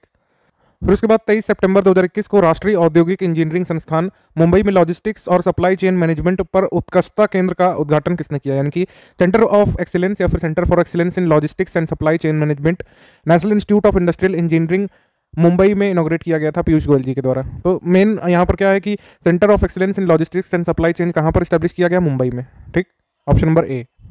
इनमें से किन दो कंट्रीज ने अभी एक डिफेंस एग्रीमेंट साइन किया है अपनी डिफेंस कैपेबिलिटीज को बढ़ाने के लिए, तो फ्रांस और ग्रीस ने किया है। Option number D. Dubai expo के बारे में बताना है। दुबई एक्सपो जो है चल रहा है आपका 1 अक्टूबर 2021 से 31 मार्च 2022 तक। एक्चुअली ये अक्टूबर 2020 से शुरू होकर के आपका अप्रैल तक चलना था, लेकिन लगातार कोविड की वजह से पोस्टपोन होता रहा। तो दुबई एक्सपो की थीम क्या है, connecting minds creating the future. Theme आप जरूर याद रखिएगा। ठीक है, भारतीय पवेलियन भी इसमें गया था और इसको इनॉग्रेट किया था पीयूष गोयल जी ने। ऑप्शन नंबर डी यहाँ पे करेक्ट है, ऑल ऑफ द अबव। तो स्टेट्स फर्स्ट पाम एटम, ये उत्तराखंड स्पेसिफिक न्यूज़ है। उत्तराखंड यूकेपीएससी के जो लोग तैयारी कर रहे हैं उसको देखिएगा। हल्द्वानी डिस्ट्रिक्ट, हल्द्वानी जो समय मतलब जिला है, हल्द्वानी जिला नहीं एक्चुअली नैनीताल डिस्ट्रिक्ट के अंतर्गत हल्द्वानी आता है, तो वहाँ पर ये स्टेट का पहला पाम एटम स्टैब्लिश किया गया है आपका उत्तराखंड में। Option number B. इसके बाद 2 अक्टूबर को केंद्रीय पर्यावरण मंत्री भूपेंद्र यादव जी ने 18 बाघ रेंज राज्यों में बाघ रैलियों की शुरुआत की थी। वन्य जीव सप्ताह समारोह आज़ादी का अमृत महोत्सव के भाग के रूप में 51 टाइगर रिजर्व में रैलियां शुरू की गई थी। ठीक है, 52वां भी जल्द आने वाला है। गुरु घासीदास जो है उसको टाइगर रिजर्व के रूप में बनाने के लिए मंजूरी मिल गई एनटीसीए की। जल्द ही, जब तक ministry of environment forest and climate change के द्वारा जब तक नोटिफिकेशन नहीं आता तब तक हम 51 मानेंगे, हालांकि 52 वाला जल्द आने वाला है, इस मंथ में तो नहीं आया है।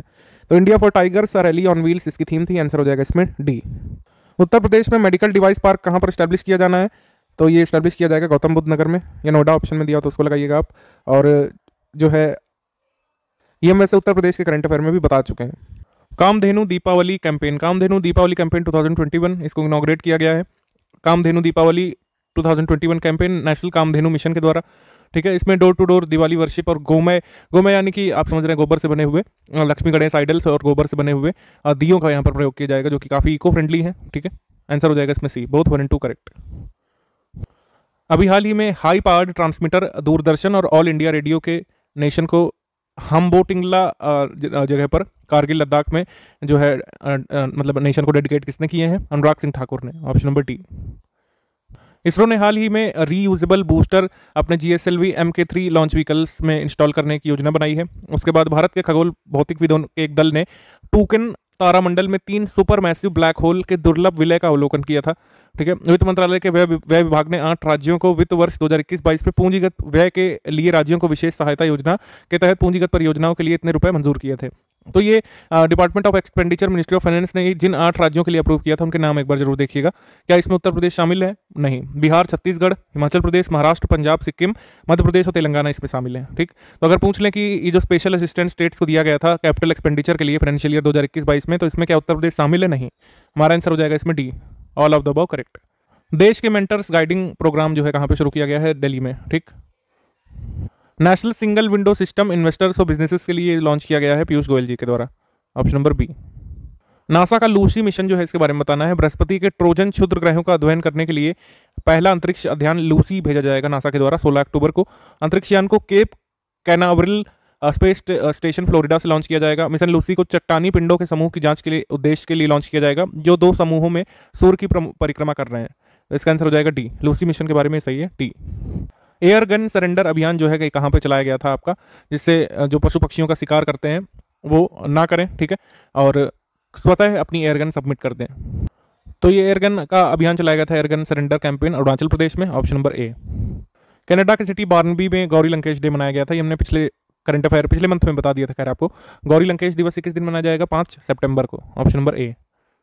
ग्लोबल फिनटेक फेस्टिवल, तो इसके बारे में आपको पता होना चाहिए कि payments council of India, national payments corporation of India इसको जो है सेलिब्रेट कर रहा है, ऑर्गेनाइज कर रहा है। थीम है इसकी empowering a global digital economy, और इसमें कुल मिलाकर ये है कि बिजनेस पॉलिसी, इन्वेस्टमेंट और टेक्नोलॉजी डेवलपमेंट्स जो फिनटेक लैंडस्केप में हो रही हैं उनको उनके लिए इन डेप्थ अंडरस्टैंडिंग प्रोवाइड की जाए। तो ऑप्शन नंबर डी यहाँ पे सही है। इस मंथ उत्तराखंड में कई सारे जीआई टैग दिए गए हैं प्रोडक्ट्स को, तो कौन कौन से उत्तराखंड के जीआई इसमें है हमको बताना है। तो यहाँ पर पहला तो है थुलमा ब्लैंकेट, फिर आपका मुनसियारी राजमा भी है, भोटिया डैन कारपेट भी है, लेकिन ये गुच्छी मशरूम जो है ये जम्मू कश्मीर का है ना, ये हम पहले देख चुके हैं। इसका आंसर हो जाएगा सी, 1, 3 and 4 only. Paytm payment banks ने अभी India first FASTag metro parking facility launch की है। ये कहाँ पे की है? ये हमने पिछले मंथ में आपको बता दिया था। रक्षा मंत्रालय से आयुध निर्माणी बोर्ड को भंग करने का आदेश जारी किया है, जिसकी स्थापना को अंग्रेजों ने 1775 में स्वीकार किया था, ठीक। तो ऑर्डिनेंस फैक्ट्री बोर्ड जो है डिसॉल्व कब से कर दिया गया है? 1 अक्टूबर 2021 से। यहाँ पर हमारा आंसर हो जाएगा बोथ 1 एंड 2 करेक्ट, ठीक है, बोथ 1 एंड 2 करेक्ट। ये क्वेश्चन बहुत जरूरी है और एग्जाम में आने लायक क्वेश्चन है। इन निम्नलिखित में से किन भारतीय शहरों को केंद्रीय आवास एवं शहरी मामलों के मंत्रालय यानी कि ministry of housing and urban affairs के द्वारा सर्वश्रेष्ठ सार्वजनिक परिवहन प्रणाली वाला शहर यानी कि city with best public transport system और दूसरा city with most sustainable transport system का रिस्पेक्टिवली ये अवार्ड दिया गया है? तो आप देखेंगे इसमें जो मोबिलिटी अभी कॉन्क्लेव हुई थी उसमें यह तय किया गया था कि सूरत जो है भारत का city with best public transport system है और कोची जो है ये city with most sustainable transport system है। तो हमारा आंसर हो जाएगा इसमें B, Surat and Kochi. Surat and Kochi बहुत जरूरी है, इसका स्क्रीनशॉट जरूर ले लीजिएगा आप। Ministry of housing and urban affairs के द्वारा इनमें से किस मेट्रो को सर्वश्रेष्ठ यात्री सेवाओं और संतुष्टि वाला मेट्रो रेल और कह सकते हैं शहरी परिवहन में उत्कृष्टता के लिए पुरस्कार सम्मानित किया गया है? ये किया गया है दिल्ली मेट्रो को, ठीक, option number A Delhi metro. Wada Kolam rice जो है इसको जीआई मिला है, ये कहाँ से? ये वाड़ा नाम की जगह पर पालघर डिस्ट्रिक्ट महाराष्ट्र में उगाया जाता है। वाड़ा कोलम को वहाँ पर झीनी या झीनी राइस भी बोलते हैं, तो ये महाराष्ट्र में है, ऑप्शन नंबर ए। वर्ल्ड का सबसे ऊंचाई पर स्थित अभी थिएटर कहाँ पे लॉन्च किया गया है? लेह लद्दाख में, ठीक। इसमें 3 स्टेटमेंट है। अफगानिस्तान ने जो है चीन पाकिस्तान आर्थिक गलियारा बुनियादी ढांचा परियोजना में भी हाल में शामिल हुआ है अफगानिस्तान। क्यूबा जो है कंट्री पहला वर्ल्ड का बन गया है जिसने 2 से 18 वर्ष के बच्चों को वैक्सीनेट करना शुरू कर दिया है, ठीक है। तो ये दोनों स्टेटमेंट सही। एल सल्वाडोर के बारे में पहले भी हम लोग बता चुके हैं जून मंथ में कि ये पहला कंट्री बन गया है जो एक लीगल टेंडर के तौर पर बिटकॉइन को एक्सेप्ट कर रहा है। तो हमारा आंसर हो जाएगा इसमें option number D, all of the above correct. अगला सवाल है, हाल ही में गिनीज वर्ल्ड रिकॉर्ड ने 107 वर्षीय 2 बहनों उमेनो सुमियामा और काउमे कोदामा को दुनिया की सबसे उम्रदराज जीवित जुड़वा पेयर के रूप में यहाँ पर घोषित किया है। तो ये दो सबसे उम्रदराज जुड़वा बहनें कहाँ की हैं? जापान की, ऑप्शन नंबर डी। फिर उसके बाद 4 अक्टूबर 2021 को केंद्रीय स्वास्थ्य मंत्री जी ने कठिन और दुर्गम इलाकों में मेक इन इंडिया ड्रोन का उपयोग करते हुए कोविड-19 वैक्सीन वितरण की सुविधा के लिए एक पहल शुरू की है और आईसीएमआर ने drone response and outreach in north east I drone नाम से एक डिलीवरी मॉडल भी तैयार कर लिया है। तो स्वास्थ्य में अंत्योदय के लिए सरकार की जो प्रतिबद्धता है उसके अनुरूप ये प्रोग्राम शुरू हुआ है और इसको कह रहे हैं कि साउथ एशिया में पहली बार मतलब इतने बड़े स्तर पर वाणिज्यिक स्तर पर ड्रोन का यूज़ किया जाएगा यहाँ पर। तो कमर्शियल फ्लाइट की ड्रोन्स की रहेगी बड़े पैमाने पर, ये कहा जा रहा है। तो हमारा आंसर हो जाएगा इसमें डी, सभी स्टेटमेंट सही है, कोई भी गलत नहीं है। इनमें से किस यूनियन टेरिटरी में India highest air purifier tower का इनॉग्रेशन किया गया है? इसका इनॉग्रेशन किया गया है आपका चंडीगढ़ में। तो इंडिया फर्स्ट स्मोक टावर ये कहाँ पे आया था? दिल्ली में, ठीक। और ये India highest air purifier tower कहाँ पे आया? चंडीगढ़ में। और अगर आपसे पूछ लें कि उत्तर प्रदेश का स्मोक टावर कहाँ पर लगाया जाएगा सबसे पहला, तो नोएडा में, ठीक। उसके बाद जुडीमा की होममेड राइस वाइन यानी चावल से बनी वाइन कहाँ के लिए इसको जीआई टैग मिला है? और जो सोजात मेहंदी है हिना, इसको कहाँ के लिए जीआई टैग मिला है? तो मेहंदी राजस्थान की है और आसाम की है ये आपकी जुडीमा राइस वाइन। फिर इसके बाद 2 अक्टूबर को 75वें वर्ष मतलब स्वतंत्रता के 75वें वर्ष को मनाने के लिए आज़ादी का अमृत महोत्सव जो मना रहे हैं, तो एनएसजी का एक कार रैली है जिसका नाम है सुदर्शन भारत परिक्रमा। तो इसको फ्लैग ऑफ किसने किया है? अमित शाह ने। हमसे उल्टा क्वेश्चन पूछ सकते हैं एग्जाम में कि हमारी कौन सी फोर्सेज या फिर कौन सा जो हमारा इंस्टीट्यूट एजेंसी है जो सुदर्शन भारत परिक्रमा को संचालित कर रहा है? तो उसका आंसर हो जाएगा नेशनल सिक्योरिटी गार्ड्स यानी एनएसजी। किरॉन पोलार्ड जो है T20 क्रिकेट में 10,000 से अधिक रन बनाने वाले और 300 विकेट लेने वाले विश्व के पहले खिलाड़ी बने। और मैथ्यू हैंसन के नाम पर जो है साउथ पोल मतलब मून के साउथ पोल में जो क्रेटर मिला है उसका नाम रखा जाएगा, आर्कटिक को जिन्होंने एक्सप्लोर किया था मैथ्यू हैंसन के नाम पर। मैथ्यू हैंसन के नाम पर जो मून के साउथ पोल में जो क्रेटर है उसका नाम रखा जाएगा। हमारा आंसर हो जाएगा इसमें सी, 1 और 2 बोथ करेक्ट। पश्चिम बंगाल की एक ट्रेडिशनल स्वीट है मिहिदाना, ये जीआई टैग प्राप्त है, इसको कहाँ पे भेजा जा रहा है? बहरीन में, ऑप्शन नंबर सी। कोवैक्सीन या फिर किसी भी कोविड-19 वैक्सीन को 2 से 18 वर्ष के बच्चों के बीच एडमिनिस्टर करने वाला पहला भारतीय राज्य कौन सा बना है? तमिलनाडु, ठीक, option number C Tamil Nadu. India's first word बहुत इंपॉर्टेंट है, India's first e fish market application ये लॉन्च किया गया है असम से 5 अक्टूबर 2021 को। फिशरीज मिनिस्टर परिमल सुखबैद्य जो असम के हैं उन्होंने लॉन्च किया। तो इंडिया का पहला ई फिश मार्केट एप्लीकेशन है, इसका नाम ध्यान रखिएगा फिश वाले है, फिश वाले। फिर उसके बाद प्रधानमंत्री मोदी जी ने जैविक स्ट्रेस प्रबंधन संस्थान रायपुर का नवनिर्मित परिसर का उद्घाटन किया, यानी कि national institute of biological stress management Raipur. और ये 99वां रिसर्च इंस्टीट्यूट है Indian council of agricultural research यानी आईकार के तहत। तो इसका आंसर हो जाएगा सी, 1 और 2 बोथ करेक्ट। जब 100वां इंस्टीट्यूट बन जाएगा तो जरूर हमारे एग्जाम में पूछे जाने लायक है। इसके बाद अगर आप देखें, सिक्किम सरकार ने कॉपर महशीर को राजकीय मछली घोषित किया है सिक्किम की। सड़क और परिवहन राजमार्ग मंत्रालय ने नए वाहनों के लिए एक नया पंजीकरण मार्क BH सीरीज लॉन्च की है। और जो है सीपेट यानी कि institute of petrochemical technology Jaipur का उद्घाटन पीएम मोदी जी ने किया था वर्चुअल माध्यम से। तो इसका आंसर हो जाएगा D, all of the above correct. इसके बाद आप देखेंगे चिन्नौर प्रकार का जो चावल है इसको अभी जीआई टैग मिला है। ये जो है मध्य प्रदेश के किस डिस्ट्रिक्ट में उगाया जाता है? तो ये चावल उगाया जाता है मध्य प्रदेश के बालाघाट में। बालाघाट किस मिनरल के लिए प्रसिद्ध है? आप ये कमेंट करके बताइए। इसके बाद NCW यानी कि नेशनल कमीशन ऑफ वुमेन ने एक नेशन वाइड ट्रेनिंग और कैपेसिटी बिल्डिंग प्रोग्राम वुमेन्स के लिए डेयरी फार्मिंग के क्षेत्र में लॉन्च किया है। सही है, इसका आंसर हो जाएगा 1 और 2 बोथ करेक्ट। तो ग्रामीण महिलाओं को सशक्त बनाना है, आर्थिक रूप से सबल बनाना है। किस IIT में क्वांटम टेक्नोलॉजीज के लिए एक सेंटर ऑफ एक्सीलेंस स्थापित किया गया है जिससे रिसर्च कंडक्ट किया जा सके ये क्वांटम टेक्नोलॉजी से रिलेटेड फील्ड्स में? इसका आंसर हो जाएगा IIT दिल्ली, ऑप्शन नंबर ए।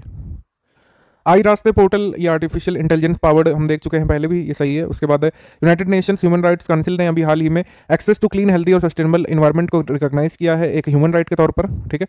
हालांकि इसे ऑफिशियली नहीं डिक्लेयर किया गया है जब तक मेंबर्स अपनी संस्तुति नहीं देंगे। India has become the first country in Asia to launch plastic pact. ये एक प्लेटफॉर्म होगा जिससे सर्कुलर सिस्टम ऑफ प्लास्टिक्स को प्रमोट किया जाएगा। सर्कुलर सिस्टम में कंफ्यूज मत करिएगा, इतना कोई इसमें स्पेसिफिक नहीं है। बस ये है कि प्लास्टिक्स को इन्वायरमेंट फ्रेंडली तरीके से यूज़ करेंगे। प्लास्टिक्स का यूज़ एक लूप के फॉर्म में होगा कि लगातार रिसाइकलिंग हो उसकी, प्लास्टिक प्रोडक्ट्स का यूज़ होता रहे लेकिन प्रोडक्शन नहीं बढ़ाना है और किसी भी प्रकार से उसको इन्वायरमेंटल हजार्ड्स के लिए लीक नहीं होने देना है। तो ये है कुल मिलाकर के आंसर हो जाएगा इसमें डी, कोई भी गलत नहीं है, सारे स्टेटमेंट सही हैं। Indira Gandhi national centre of arts जो है ये नेशनल कल्चरल मैपिंग मिशन को इंप्लीमेंट करेगा, ठीक। हमको बताना है कि ये मिशन जो है नेशनल कल्चरल मैपिंग मिशन कब लॉन्च किया गया था? तो लॉन्च किया गया था 2017 में, ऑप्शन नंबर डी। साइक्लोन गुलाब जो है साइक्लोनिक स्टॉर्म शाहीन में तब्दील हो गया था अरेबियन सी में। आपको पता है कि गुलाब नाम तो पाकिस्तान ने दिया था, अगर पूछ ले शाहीन नाम किसके द्वारा दिया गया तो आप लगाएंगे कतर, ठीक है। शाहीन को नाम दिया है कतर ने। फिर उसके बाद कंट्री का पहला sports arbitration centre of India जो कि speedy settlements of disputes related to sports sector इसमें काम करेगा, ये गांधीनगर गुजरात में लॉन्च किया गया है, option number A. All India institute of Ayurveda में एक न्यूट्री गार्डन का उद्घाटन पोषण माह की बिगिनिंग के रूप में कहाँ पर मतलब ये किसने इनॉग्रेट किया है? स्मृति ईरानी जी ने, option number A. Confederation of Indian industries द्वारा जो 16वां सस्टेनेबिलिटी समिट आयोजित किया गया था, इसमें भारत में ब्रिटिश उच्चायुक्त जो है यानी एम्बेसडर अलेक्जेंडर एलिस द्वारा कब India plastic pact platform launch किया गया? अभी जिसकी हमने ऊपर बात की है, इंडिया प्लास्टिक पैक्ट को लॉन्च किया गया था 3 सितंबर 2021 को, option number C. Tax inspectors without borders कार्यक्रम हम सीशेल्स के साथ कर रहे हैं जिससे हमारी जो टैक्स कलेक्शन की प्रैक्टिसेस हैं वो उनको सिखा सके। तो इंडिया और सीशेल्स कर रहे हैं कुल मिलाकर के। उर्वशी रौतेला जो है उत्तराखंड से, ये मतलब ये पहली इंडियन वुमेन बन गई हैं जिन्हें गोल्डन वीज़ा मिला है, ठीक। अभी एक जीव मिल्खा सिंह गोल्फर थे, उन्हें मिला था, तो इसके बारे में सवाल आया था आपका लोअर पीसीएस में। नेहा कक्कड़ उनके हस्बैंड रोहनप्रीत को भी गोल्डन वीज़ा अभी यूएई ने दिया है, ठीक। संजय दत्त को भी इससे पहले मिला है। हमारा आंसर हो जाएगा इसमें C, option number C. Reserve bank of India ने अभी एक लाइसेंस दिया है नेशनल एसेट रिकंस्ट्रक्शन कंपनी को, ठीक है, जो इंडिया का पहला बैड बैंक बनने वाला है। उसका वन ऑफ द 2 लेग है ये, 2 लेग होंगे आपके इंडिया के पहले बैड बैंक में, नेशनल एसेट रिकंस्ट्रक्शन कंपनी, और दूसरा कौन सा होगा? तो बैड बैंक के 2 लेग होने वाले थे। पहला है national asset reconstruction company limited जिसको अभी हाल में लाइसेंस मिला है, और दूसरा रहेगा India debt resolution company IDRCL, ठीक है। 2 ये आपके कंपोनेंट ये अलग होंगे बैड बैंक ऑफ इंडिया के, भारत के पहले बैड बैंक के। तो इसमें कुल मिलाकर बताना है कि कितने करोड़ से ये अपना ऑपरेशन शुरू करने वाला है। तो 6000 करोड़ रुपए से अपना ऑपरेशन शुरू करेगा, ऑप्शन नंबर सी। इसके बाद हैलीबर्न सर्वेक्षण तकनीक के बारे में कौन सा सही है? तो इसको अत्याधुनिक हैलीबर्न सर्वेक्षण तकनीक का शुभारंभ किया गया था 5 अक्टूबर को। भूजल प्रबंधन के लिए हैली सर्वेक्षण प्रौद्योगिकी शुरू की गई थी और इसमें आपका CSIR का राष्ट्रीय भूभौतिकी अनुसंधान संस्थान यानी कि नेशनल जियोफिजिकल रिसर्च इंस्टीट्यूट जो हैदराबाद में है उसने इसको डेवलप किया है आपका हैलीबर्न सर्वे टेक्निक को। आंसर हो जाएगा इसमें D, all of the above correct. पहला ये हैलीबर्न सर्वे कहाँ कहाँ कंडक्ट करवाया जाएगा? राजस्थान, पंजाब, गुजरात और हरियाणा में, यानी कि वाटर स्कार्स एरिया में। तो ये विश्व की पहली मलेरिया वैक्सीन ऑफिशियली रिकॉग्नाइज कर दी गई है WHO के द्वारा। इसका नाम क्या रहेगा? RTS,AS01। इसका ट्रेड नेम है मोजेरिक्स, ठीक, मोजेरिक्स। और ये किसको टारगेट करेगा? प्लाज्मोडियम फॉल्सीपैरम नाम के आपके पैरासाइट को, जिसका मलेरिया स्ट्रेन सबसे ज़्यादा आपका अफ्रीका में देखने को मिलता है। और ये फर्स्ट एंड ओनली वैक्सीन है जो कि पार्शियल प्रोटेक्शन यंग चिल्ड्रन को प्रोवाइड करेगी, 2 से 18 वर्ष के बच्चों को। आंसर हो जाएगा इसमें D, all of the above correct. इस वैक्सीन को किस कंपनी ने बनाया है? GSK ने, याद रखिएगा, ग्लैक्सोस्मिथक्लाइन ने। Indian council of medical research ICMR ने मुद्रा लॉन्च किया, यानी कि multilingual dementia research and assessment tool box. तो एक्सेस और केयर यहाँ पे लोगों को मिलेगी जो लोग भी डिमेंशिया से ग्रस्त हैं, और ये अलग अलग लैंग्वेजेस में अवेलेबल होगी टूल बॉक्स, हिंदी, बंगाली, कन्नड़, तेलुगु और मलयालम। तो सही है ये आपका मुद्रा के बारे में, ऑप्शन नंबर डी यहाँ पे सही है। विश्व कुश्ती चैंपियनशिप 2021 में रजत पदक जीतने वाली पहली भारतीय महिला पहलवान कौन सी बनी है? अंशु मलिक। आकाशा एयर के बारे में कौन सा कथन यहाँ पे सही है? मिनिस्ट्री ऑफ सिविल एविएशन ने NOC प्रदान कर दी है आकाशा एयर, जो कि भारत की नई एयरलाइन होगी। मिडल ऑफ 2022 में हम इसको ऑपरेशनल देख सकते हैं। आंसर हो जाएगा इसमें डी। अभी हाल में जो है स्पाइस जेट पर जुर्माना लगाया गया है डेंजरस पदार्थ लेकर ट्रैवल करने को लेकर, ये आपके डायरेक्टरेट ऑफ सिविल एविएशन के द्वारा। Shifting gears digitisation and services led development report अभी वर्ल्ड बैंक ने जारी की है। इसके अनुसार इन्होंने इंडियन इकोनॉमी की ग्रोथ जो है कितने परसेंटेज प्रेडिक्ट की है 2021-22 में? ये प्रेडिक्ट की गई है 8.3% की, ठीक है, ऑप्शन नंबर सी।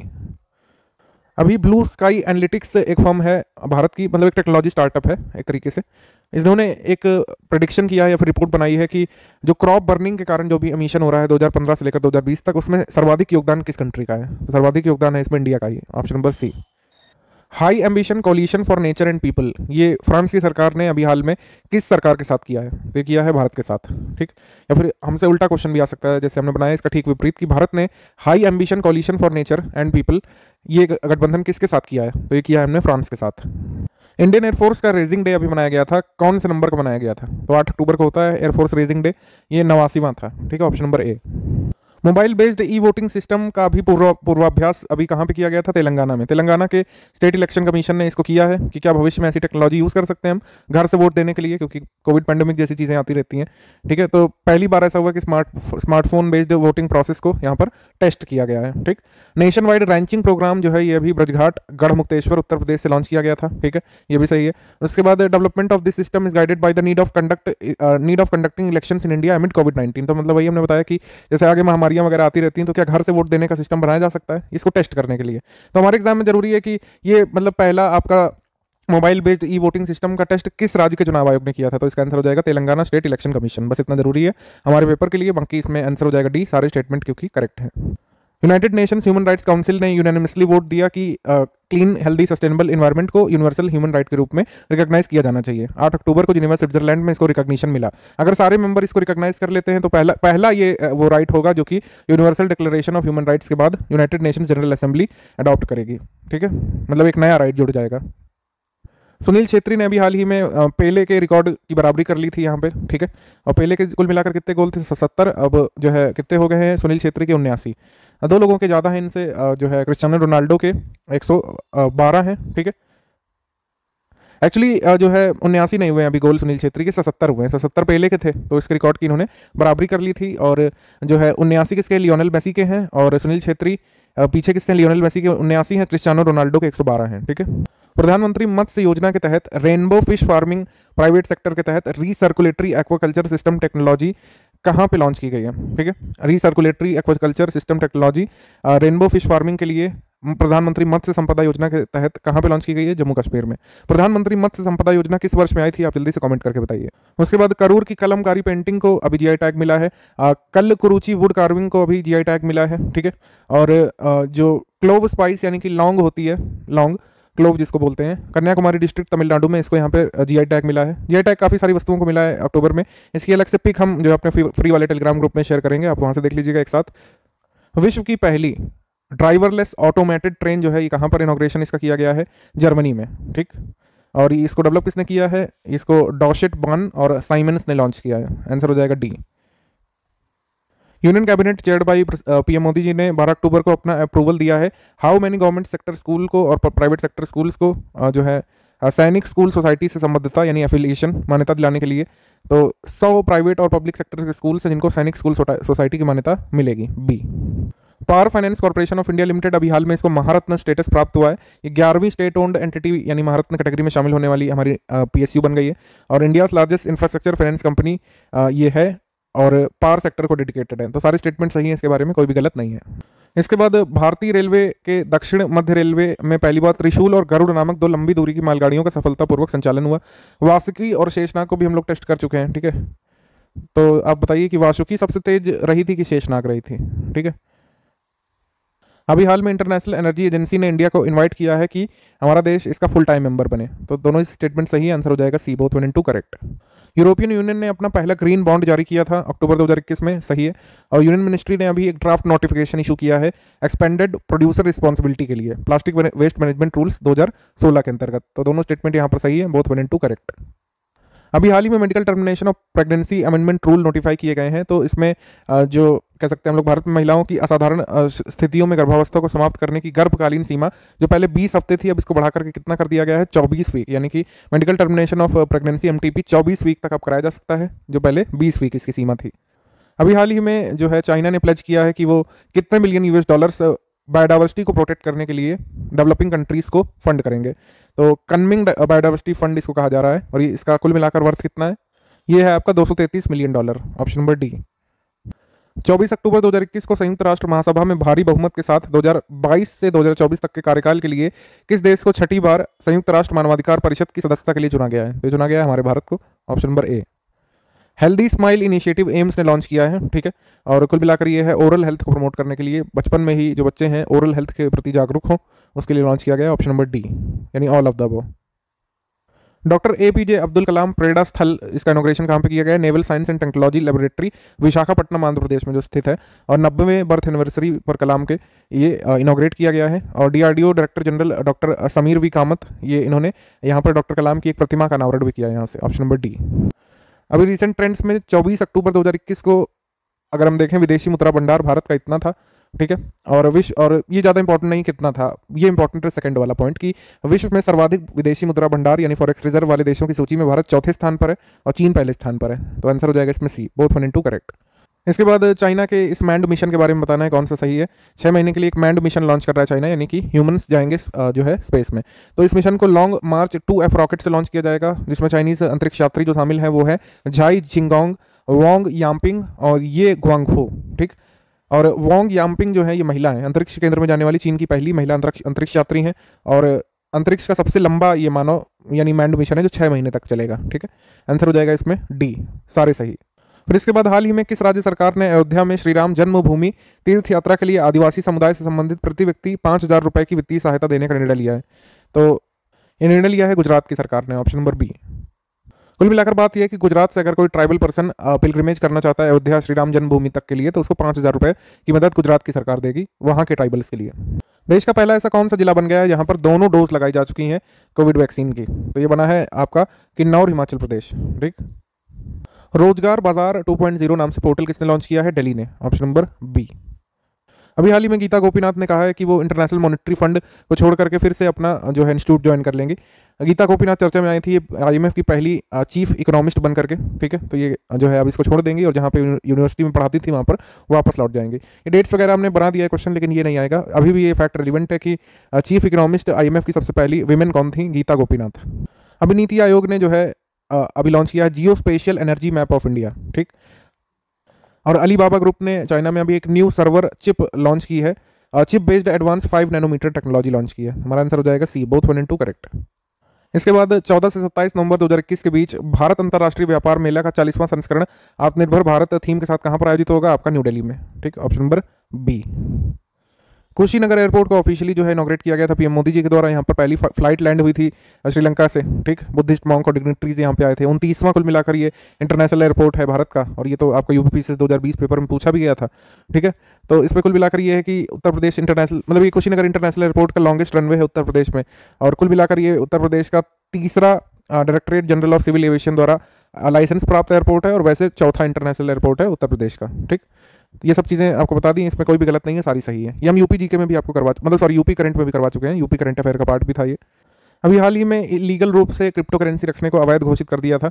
मतलब क्रिप्टो करेंसी को इलीगल अभी किसने घोषित किया है हाल में? चाइना ने, ऑप्शन नंबर डी। भारत के पड़ोसी देशों में कुछ कुछ चीज़ें जो चल रही होती हैं वो काफ़ी एग्जाम में पूछी जाती हैं, जैसे क्रिप्टो करेंसी रखने को इलीगल अभी हाल में किसने घोषित किया? चाइना ने। पिछली बार हमने बताया था कि फाइनेंशियल इमरजेंसी भारत के किस पड़ोसी देश में लगी? श्रीलंका में। अब हम बात करेंगे यहाँ पर WMO के द्वारा जारी की गई एक रिपोर्ट के बारे में, जिसमें उन्होंने कहा है कि जो रेयर ग्लेशियर्स हैं अफ्रीका के, वो अगले 2 दशकों में जो है डिसअपियर हो जाएंगे। और ये रिपोर्ट अभी जारी की गई है, और आपको पता है कि 31 अक्टूबर को आपका United Nations climate change conference यानी कि COP26 भी हुआ था आपका ग्लासगो स्कॉटलैंड में। आंसर हो जाएगा इसमें C, 1 और 2 बोथ करेक्ट। भारत और रशिया ने अभी MOU यहाँ पर साइन किया है माइनिंग और स्टील सेक्टर में सहयोग करने के लिए, और इसमें आप देखेंगे कि 300 मिलियन टन तक भारत को स्टील प्रोडक्शन 2030 तक ले जाना है, नेशनल स्टील पॉलिसी 2017 के तहत। आंसर हो जाएगा इसमें D, सभी सही। यूनियन मिनिस्टर पीयूष गोयल जी ने अभी इनॉग्रेट किया था weaver services and design resource centre Kullu Himachal Pradesh में। स्विट्जरलैंड ने बड़े मार्जिन से वोट किया कि सेम सेक्स मैरिज जो है अलाउ की जाए। रेफरेंडम में जो है सेम सेक्स मैरिज को अलाउ करने के लिए अभी रेफरेंडम हुआ था स्विट्जरलैंड में।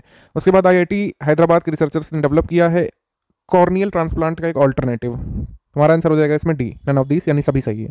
अभी हाल ही में गांधी म्यूजियम का इनॉग्रेशन किया गया है नोआखली, जो आज़ादी से पहले भारत का हिस्सा था, बांग्लादेश का हिस्सा है, आप देखेंगे। और 1946-47 में गांधी जी नोआखली में ही थे, नोआखली में दौरा किया था इन्होंने।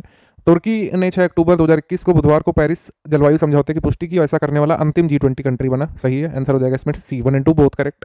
बथुकम्मा फेस्टिवल वगैरह पहले नहीं पूछे जाते थे, लेकिन आजकल पूछे जा रहे हैं। बथुकम्मा फेस्टिवल तेलंगाना राज्य का है, और पारंपरिक रूप से महिलाओं द्वारा मनाया जाता है, और राज्य उत्सव का दर्जा इसको 2014 में मिला था। आंसर हो जाएगा C, बोथ मतलब सारे स्टेटमेंट करेक्ट। थाई पूसम वाला आपने देखा होगा, सुपर TT में पूछा गया था।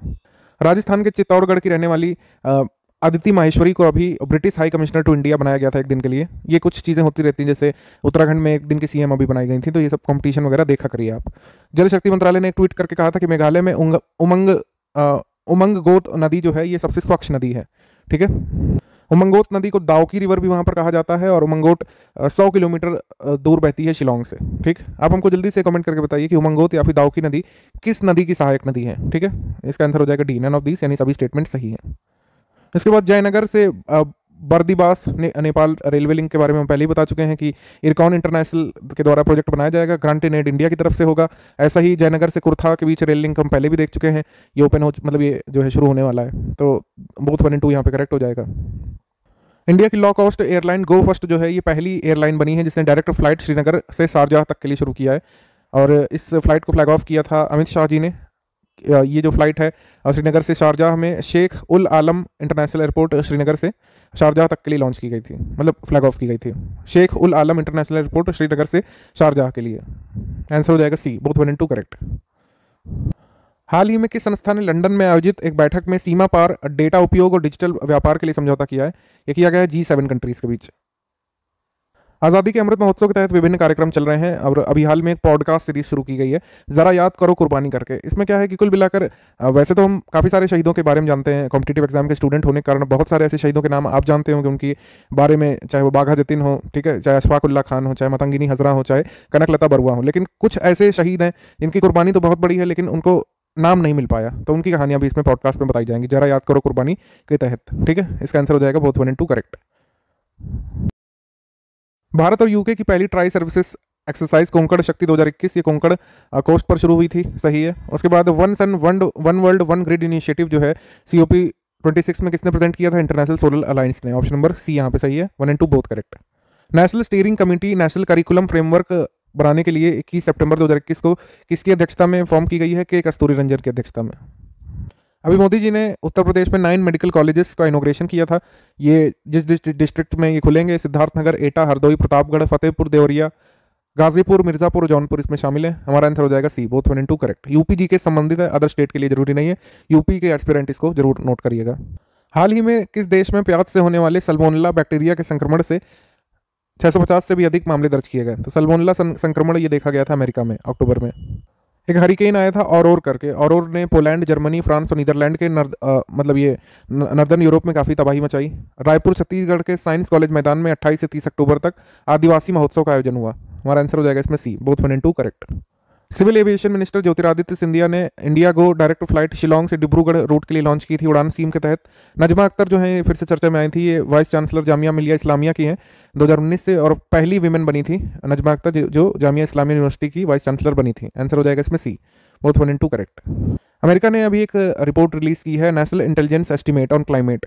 इस रिपोर्ट में इंडिया को कंट्री ऑफ कंसर्न के तौर पर क्लासीफाई किया गया है अदर 10 कंट्रीज के साथ।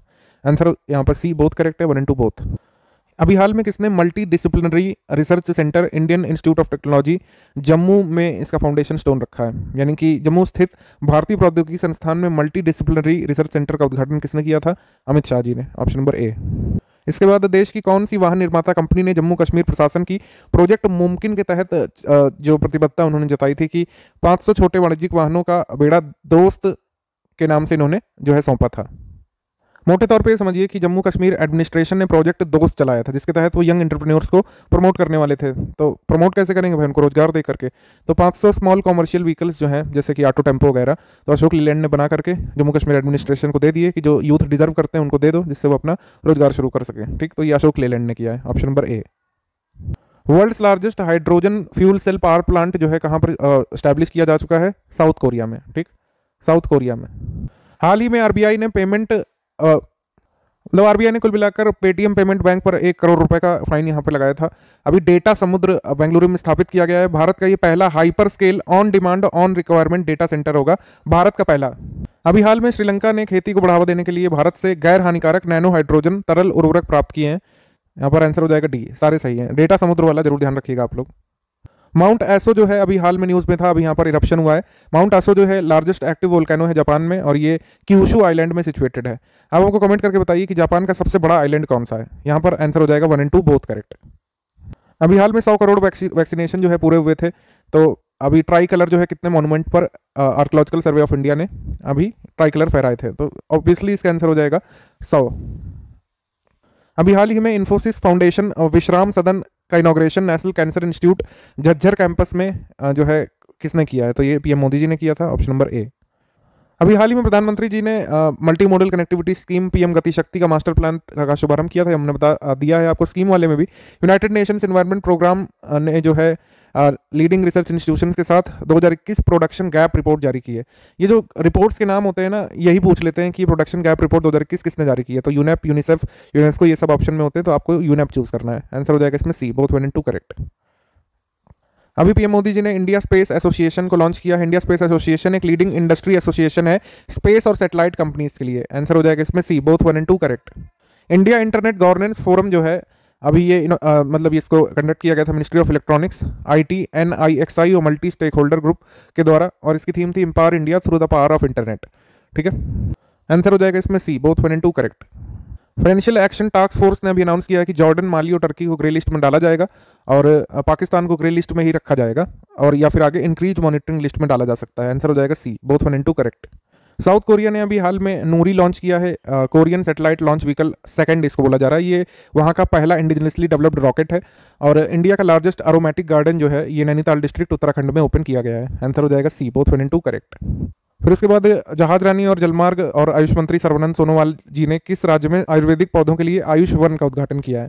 तो आयुष वन जो है इनॉग्रेट किया गया है गांधी धाम गुजरात में। ठीक है, ये देश का पहला आयुष वन, आयुष फॉरेस्ट बोला जा रहा है। फिर उसके बाद विदेश मंत्री एस जयशंकर जी ने इजराइल की यात्रा के दौरान टालपायोट सिमेट्री का दौरा किया था। ठीक है, तो ये कहाँ पे है? इजराइल में है, ऑप्शन नंबर ए। पर्यटन मंत्रालय ने 20 और 21 अक्टूबर को उत्तर प्रदेश के किस नगर में बौद्ध सर्किट में पर्यटन एक कदम आगे शीर्षक से 2 दिवसीय सम्मेलन आयोजित किया गया था, मतलब किया था away forward tourism in Buddhist sector, ये किया था कुशीनगर में। ठीक है, ऑप्शन नंबर डी। इनमें से किसने एक हेल्पलाइन लॉन्च की है इकोनॉमिकली वीकर और बैकवर्ड क्लासेस कैंडिडेट्स के लिए जो कि गवर्नमेंट जॉब ढूंढ रहे हैं? ये लॉन्च की है यूपीएससी ने, ऑप्शन नंबर ए। अभी हाल में अपनी तरह का एक क्राइंग रूम किसने शुरू किया है? मैड्रिड स्पेन में, जो कि जो मतलब इंटरनल फीलिंग्स होती हैं और मेंटल हेल्थ से एसोसिएटेड जो चीज़ें होती हैं उनको एड्रेस किया जा सके, इसके लिए क्राइंग रूम लॉन्च किया है। ठीक है, ला लोरेरिया इसको वहाँ बोला जाता है स्पेनिश में, लेकिन इसका अर्थ होता है क्राइंग रूम। तो क्राइंग रूम किसने शुरू किया? मैड्रिड ने। तो ये सब चीज़ें आ जाती हैं कभी कभी, जैसे क्राइंग रूम किसने शुरू किया है, मिनिस्ट्री ऑफ हैप्पीनेस किसने शुरू किया था, ये सब चीज़ें। एलियम निगैनियम, ये एक प्लांट डिस्कवर किया गया था उत्तराखंड में, अभी रिसेंटली जो है नई स्पीशीज की खोजी गई है। आंसर हो जाएगा इसमें सी, बोथ 1 and 2 करेक्ट। इसके बाद किस भारतीय शतरंज खिलाड़ी ने अपने अमेरिकी अपोनेंट क्रिस्टोफर यू के खिलाफ जीत करके जूलियस बेयर चैलेंजर ये शतरंज टूर जीता था? प्रज्ञानंद ने, ऑप्शन नंबर सी। अभी एस जयशंकर जी गए थे इजराइल और काफ़ी सारी चीज़ें यहाँ पे जानने को मिली हैं, काफ़ी सारी इंपॉर्टेंट चीज़ें। जैसे जयशंकर ने जेरूसलम फॉरेस्ट में भूदान ग्रोव पट्टिका का अनावरण किया, ठीक है, इसके बारे में थोड़ा और जान लेते हैं। तो ये भूदान ग्रोव वहाँ क्यों है, कैसे पहुंचा वहाँ पे, तो इसके पीछे स्टोरी ये है कि जयप्रकाश नारायण, ठीक है, ये गए थे इसराइल सितंबर 1958 में 9 डे विजिट के लिए इसराइल फेडरेशन ऑफ लेबर के गेस्ट बन करके, ठीक। उसके बाद इजरायली मीडिया का काफ़ी अटेंशन मिला था इस विजिट को लेकर के, ठीक है। उसके बाद इनकी विजिट के बाद 27 नवंबर की सर्वोदय टीम फिर से गई थी अपने 6 मंथ टूर पर, जो है अगस्त 1960 में, और तेल अवीव और फार गिलादी नॉर्दर्न इसराइल में काफ़ी समय व्यतीत किया इस टीम ने। वापस लौटते समय इन्होंने, जो ये टीम गई थी 27 नवंबर की, भूदान ग्रोव लगाया था यरूशलम में 22 मई 1960 को, ठीक है। तो इसी भूदान ग्रोव में जाकर के एक पट्टिका का अनावरण किया है जयशंकर जी ने। तो काफ़ी सारी चीज़ें ऐसी हिस्ट्री की हैं जो नहीं मिलती हैं आपको किताबों में, तो ये भी नहीं मिलेगा, लेकिन इससे संबंधित अब चीज़ पूछी जा सकती है कि बताइए कि भूदान ग्रोव पट्टिका कब, जो है मतलब ये भूदान ग्रोव कब लगाया गया था, ठीक है। तो भूदान ग्रोव लगाया गया था जो 27 नवंबर की सर्वोदय टीम गई थी उनके द्वारा 22 मई 1960 को, और वहीं एक पट्टिका का अनावरण किया है एस जयशंकर जी ने, ठीक है। अभी इक्वाडोर में इमरजेंसी लगा दी गई है, जो कि क्योंकि वहाँ पर ड्रग मिनेस और ड्रग ट्रैफिकिंग बहुत बढ़ती जा रही है। ऑप्शन नंबर 1 और 2 बहुत करेक्ट है यहाँ पर। इसके बाद परम्बिकुलम टाइगर कंजर्वेशन फाउंडेशन ने अर्थ गार्जियन अवार्ड जीता है नेटवर्क ग्रुप के द्वारा, सही है ये। और अभी एक ट्रॉपिकल स्टॉर्म कोम्पासू ने काफ़ी इफेक्ट किया फिलीपींस को, आंसर हो जाएगा सी, बोथ 1 और 2 करेक्ट। उसके बाद इंडियन नेवी का 11th P8I long range maritime petrol हमने जो है बोइंग से प्राप्त कर लिया है, जो कि अमेरिका की कंपनी है, डिफेंस कंपनी। उसके बाद राजनाथ सिंह जी ने integrated unmanned road map for Indian navy का 2nd एडिशन अभी लॉन्च किया, आंसर हो जाएगा सी, बोथ 1 और 2 correct. Draft of regional plan 2041 के बारे में यहाँ पे पहला स्टेटमेंट है कि 41वीं इसकी meet national capital region planning board की हुई थी 12 अक्टूबर को, और उन्होंने अप्रूव किया है कि ड्राफ्ट रीजनल प्लान 2021 को पब्लिक कमेंट और मॉडिफिकेशन के लिए शेयर किया जाएगा, ठीक। और रीजनल प्लान 2041 ये फाइनलाइज किया जाएगा मार्च 2022 में, आंसर हो जाएगा इसमें ऑप्शन नंबर सी, बोथ 1 और 2 करेक्ट। अगर आपसे हम पूछ लें अचानक से कि national capital region planning board की अध्यक्षता कौन करते हैं, तो इसका आंसर सरल होगा, इसका आंसर हो जाएगा हरदीप सिंह पुरी, जो कि इस समय मिनिस्टर है ministry of housing and urban affairs के। अभी हाल ही में बन्नी ब्रीड की बफेलो ने अभी एक बर्थ दिया है एक काफ को, पहली बार IVF टेक्निक का प्रयोग करते हुए, आर्टिफिशियल इंसेमिनेशन की IVF का यूज़ करते हुए बन्नी ब्रीड बफेलो का एक बछड़ा जन्मा है, कहाँ पर? गुजरात में, ऑप्शन नंबर ए।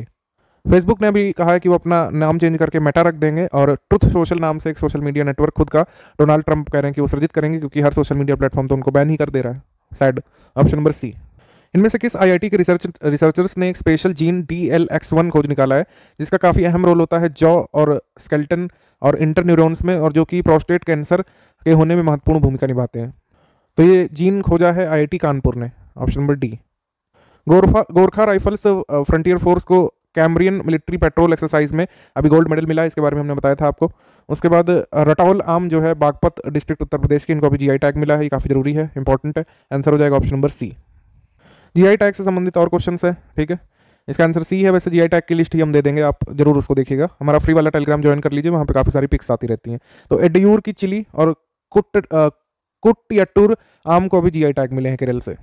ये काफ़ी ज़रूरी है यहाँ पर कि भारतीय हॉकी खिलाड़ी रुपिंदर पाल सिंह और बीरेंद्र सिंह लाखड़ा ने अभी संन्यास ले लिया है। वाराणसी जल्द ही सार्वजनिक परिवहन में रोपवे सर्विसेज का उपयोग करने वाला भारत का पहला शहर बन जाएगा, यानी पब्लिक ट्रांसपोर्ट के लिए भी रोपवे का इस्तेमाल किया जाएगा, और ऐसा करने वाला पहला शहर होगा ये वाराणसी भारत का। कैनेडियन एक्टर विलियम शैटनर जो है ये ओल्डेस्ट पर्सन बनेंगे जो स्पेस में जाएंगे। तो वाराणसी भारत का पहला होगा और ओवरऑल पूरे विश्व का तीसरा ऐसा सिटी होगा बोलीविया और मेक्सिको सिटी के बाद, जो कि रोपवे का यूज़ करेगा पब्लिक ट्रांसपोर्टेशन में। रशियन डिफेंस मिनिस्ट्री के अनुसार जिरकॉन नाम से रशिया ने सक्सेसफुली एक टेस्ट फायर किया है हाइपरसोनिक क्रूज मिसाइल। रूस ने जो है परमाणु पनडुब्बी से हाइपरसोनिक क्रूज मिसाइल का सफलतापूर्वक परीक्षण किया है। वैश्विक भुगतान फर्म वीज़ा ने RBI के डायरेक्शंस के अनुरूप भारत में card on file tokenisation service शुरू की है, आंसर हो जाएगा इसमें सी, बोथ 1 और 2 करेक्ट। अभी हाल ही में डार्ट मिशन लॉन्च किया जाएगा, डबल एस्टेरॉय रिडायरेक्शन टेस्ट इसका नाम है, ये कौन लॉन्च करेगा? नासा। अभी हाल ही में सेला टनल की मेन ट्यूब का इनॉग्रेशन किया गया है बॉर्डर रोड ऑर्गेनाइजेशन के द्वारा। ये सेला टनल कहाँ पर स्थित है आपको बताना है, ये है अरुणाचल प्रदेश में। अभी हाल में Dhanvantari generic medical store scheme कहाँ पे लॉन्च की गई है? अफोर्डेबल रेट्स में जेनरिक मेडिसिन उपलब्ध करवाने के लिए वहाँ के नागरिकों को, छत्तीसगढ़ में, ऑप्शन नंबर ए। अभी चाइना ने अपना पहला सोलर एक्सप्लोरेशन सैटेलाइट लॉन्च किया है, तायून सैटेलाइट लॉन्च सेंटर जो शांगसी प्रोविंस में चाइना में, वहाँ से लॉन्च किया गया है। लॉन्ग मार्च 2D रॉकेट का यूज़ किया गया है सैटेलाइट को लॉन्च करने के लिए, ठीक है। इस सैटेलाइट का नाम जो है शी रखा गया है, जो कि सन गॉडेस हैं चाइना की, उनके नाम पर। तो ये नाम ही पूछ सकते हैं आपसे कि ये चाइना का पहला सोलर एक्सप्लोरेशन सैटेलाइट, इसका नाम क्या है? इसका नाम है XIE, XIHE। देश के पहले मल्टी मॉडल लॉजिस्टिक पार्क की आधारशिला जोगी घोपा असम में किसने रखी है? नितिन गडकरी जी ने, ऑप्शन नंबर बी। और ये मल्टी मॉडल लॉजिस्टिक पार्क जो है ये आपकी भारतमाला परियोजना के अंतर्गत बनाई जा रही है। अभी NTCA ने गुरु घासीदास नेशनल पार्क और Tamor Pingla wild life sanctuary को टाइगर रिजर्व बनाने की मंजूरी दे दी है। ये दोनों आपको कहाँ पर देखने को मिलेंगे? छत्तीसगढ़ में। और जल्द ही हम इनको 52वें और 53वें टाइगर रिजर्व के रूप में देख सकते हैं। Sri Lanka ports authority of India और भारत के अडानी समूह के द्वारा समुद्र में कंटेनर टर्मिनल बनाने हेतु कितने $1 मिलियन का समझौता हुआ है? ये हुआ है 700 मिलियन का। रिसेंटली अभी गवर्नमेंट ने 2021-2022 में PM मित्र टेक्सटाइल पार्क कितने बनाने की अभी मंजूरी दे दी है? तो ये 7 बनेंगे आपके टेक्सटाइल पार्क्स PM मित्र स्कीम के तहत। PM मित्र का फुल फॉर्म ये है mega integrated textile reason and apparel parks. NITI Aayog ने भारत का जियो स्पेशियल एनर्जी मैप लॉन्च किया था, किसके सहयोग से? इसरो और मिनिस्ट्री ऑफ पावर के सहयोग से। आंसर हो जाएगा सी, बोथ 1 और 2 करेक्ट। फिर उसके बाद जो है मुख्यमंत्री राशन आपके द्वार स्कीम कहाँ पे लॉन्च की गई है? मध्य प्रदेश में। हाल ही में किस नेशनल पार्क का नाम बदल करके रामगंगा नेशनल पार्क रखे जाने का प्रस्ताव रखा गया है? Obviously Jim Corbett national park, क्योंकि यहीं से रामगंगा नदी गुजरती है।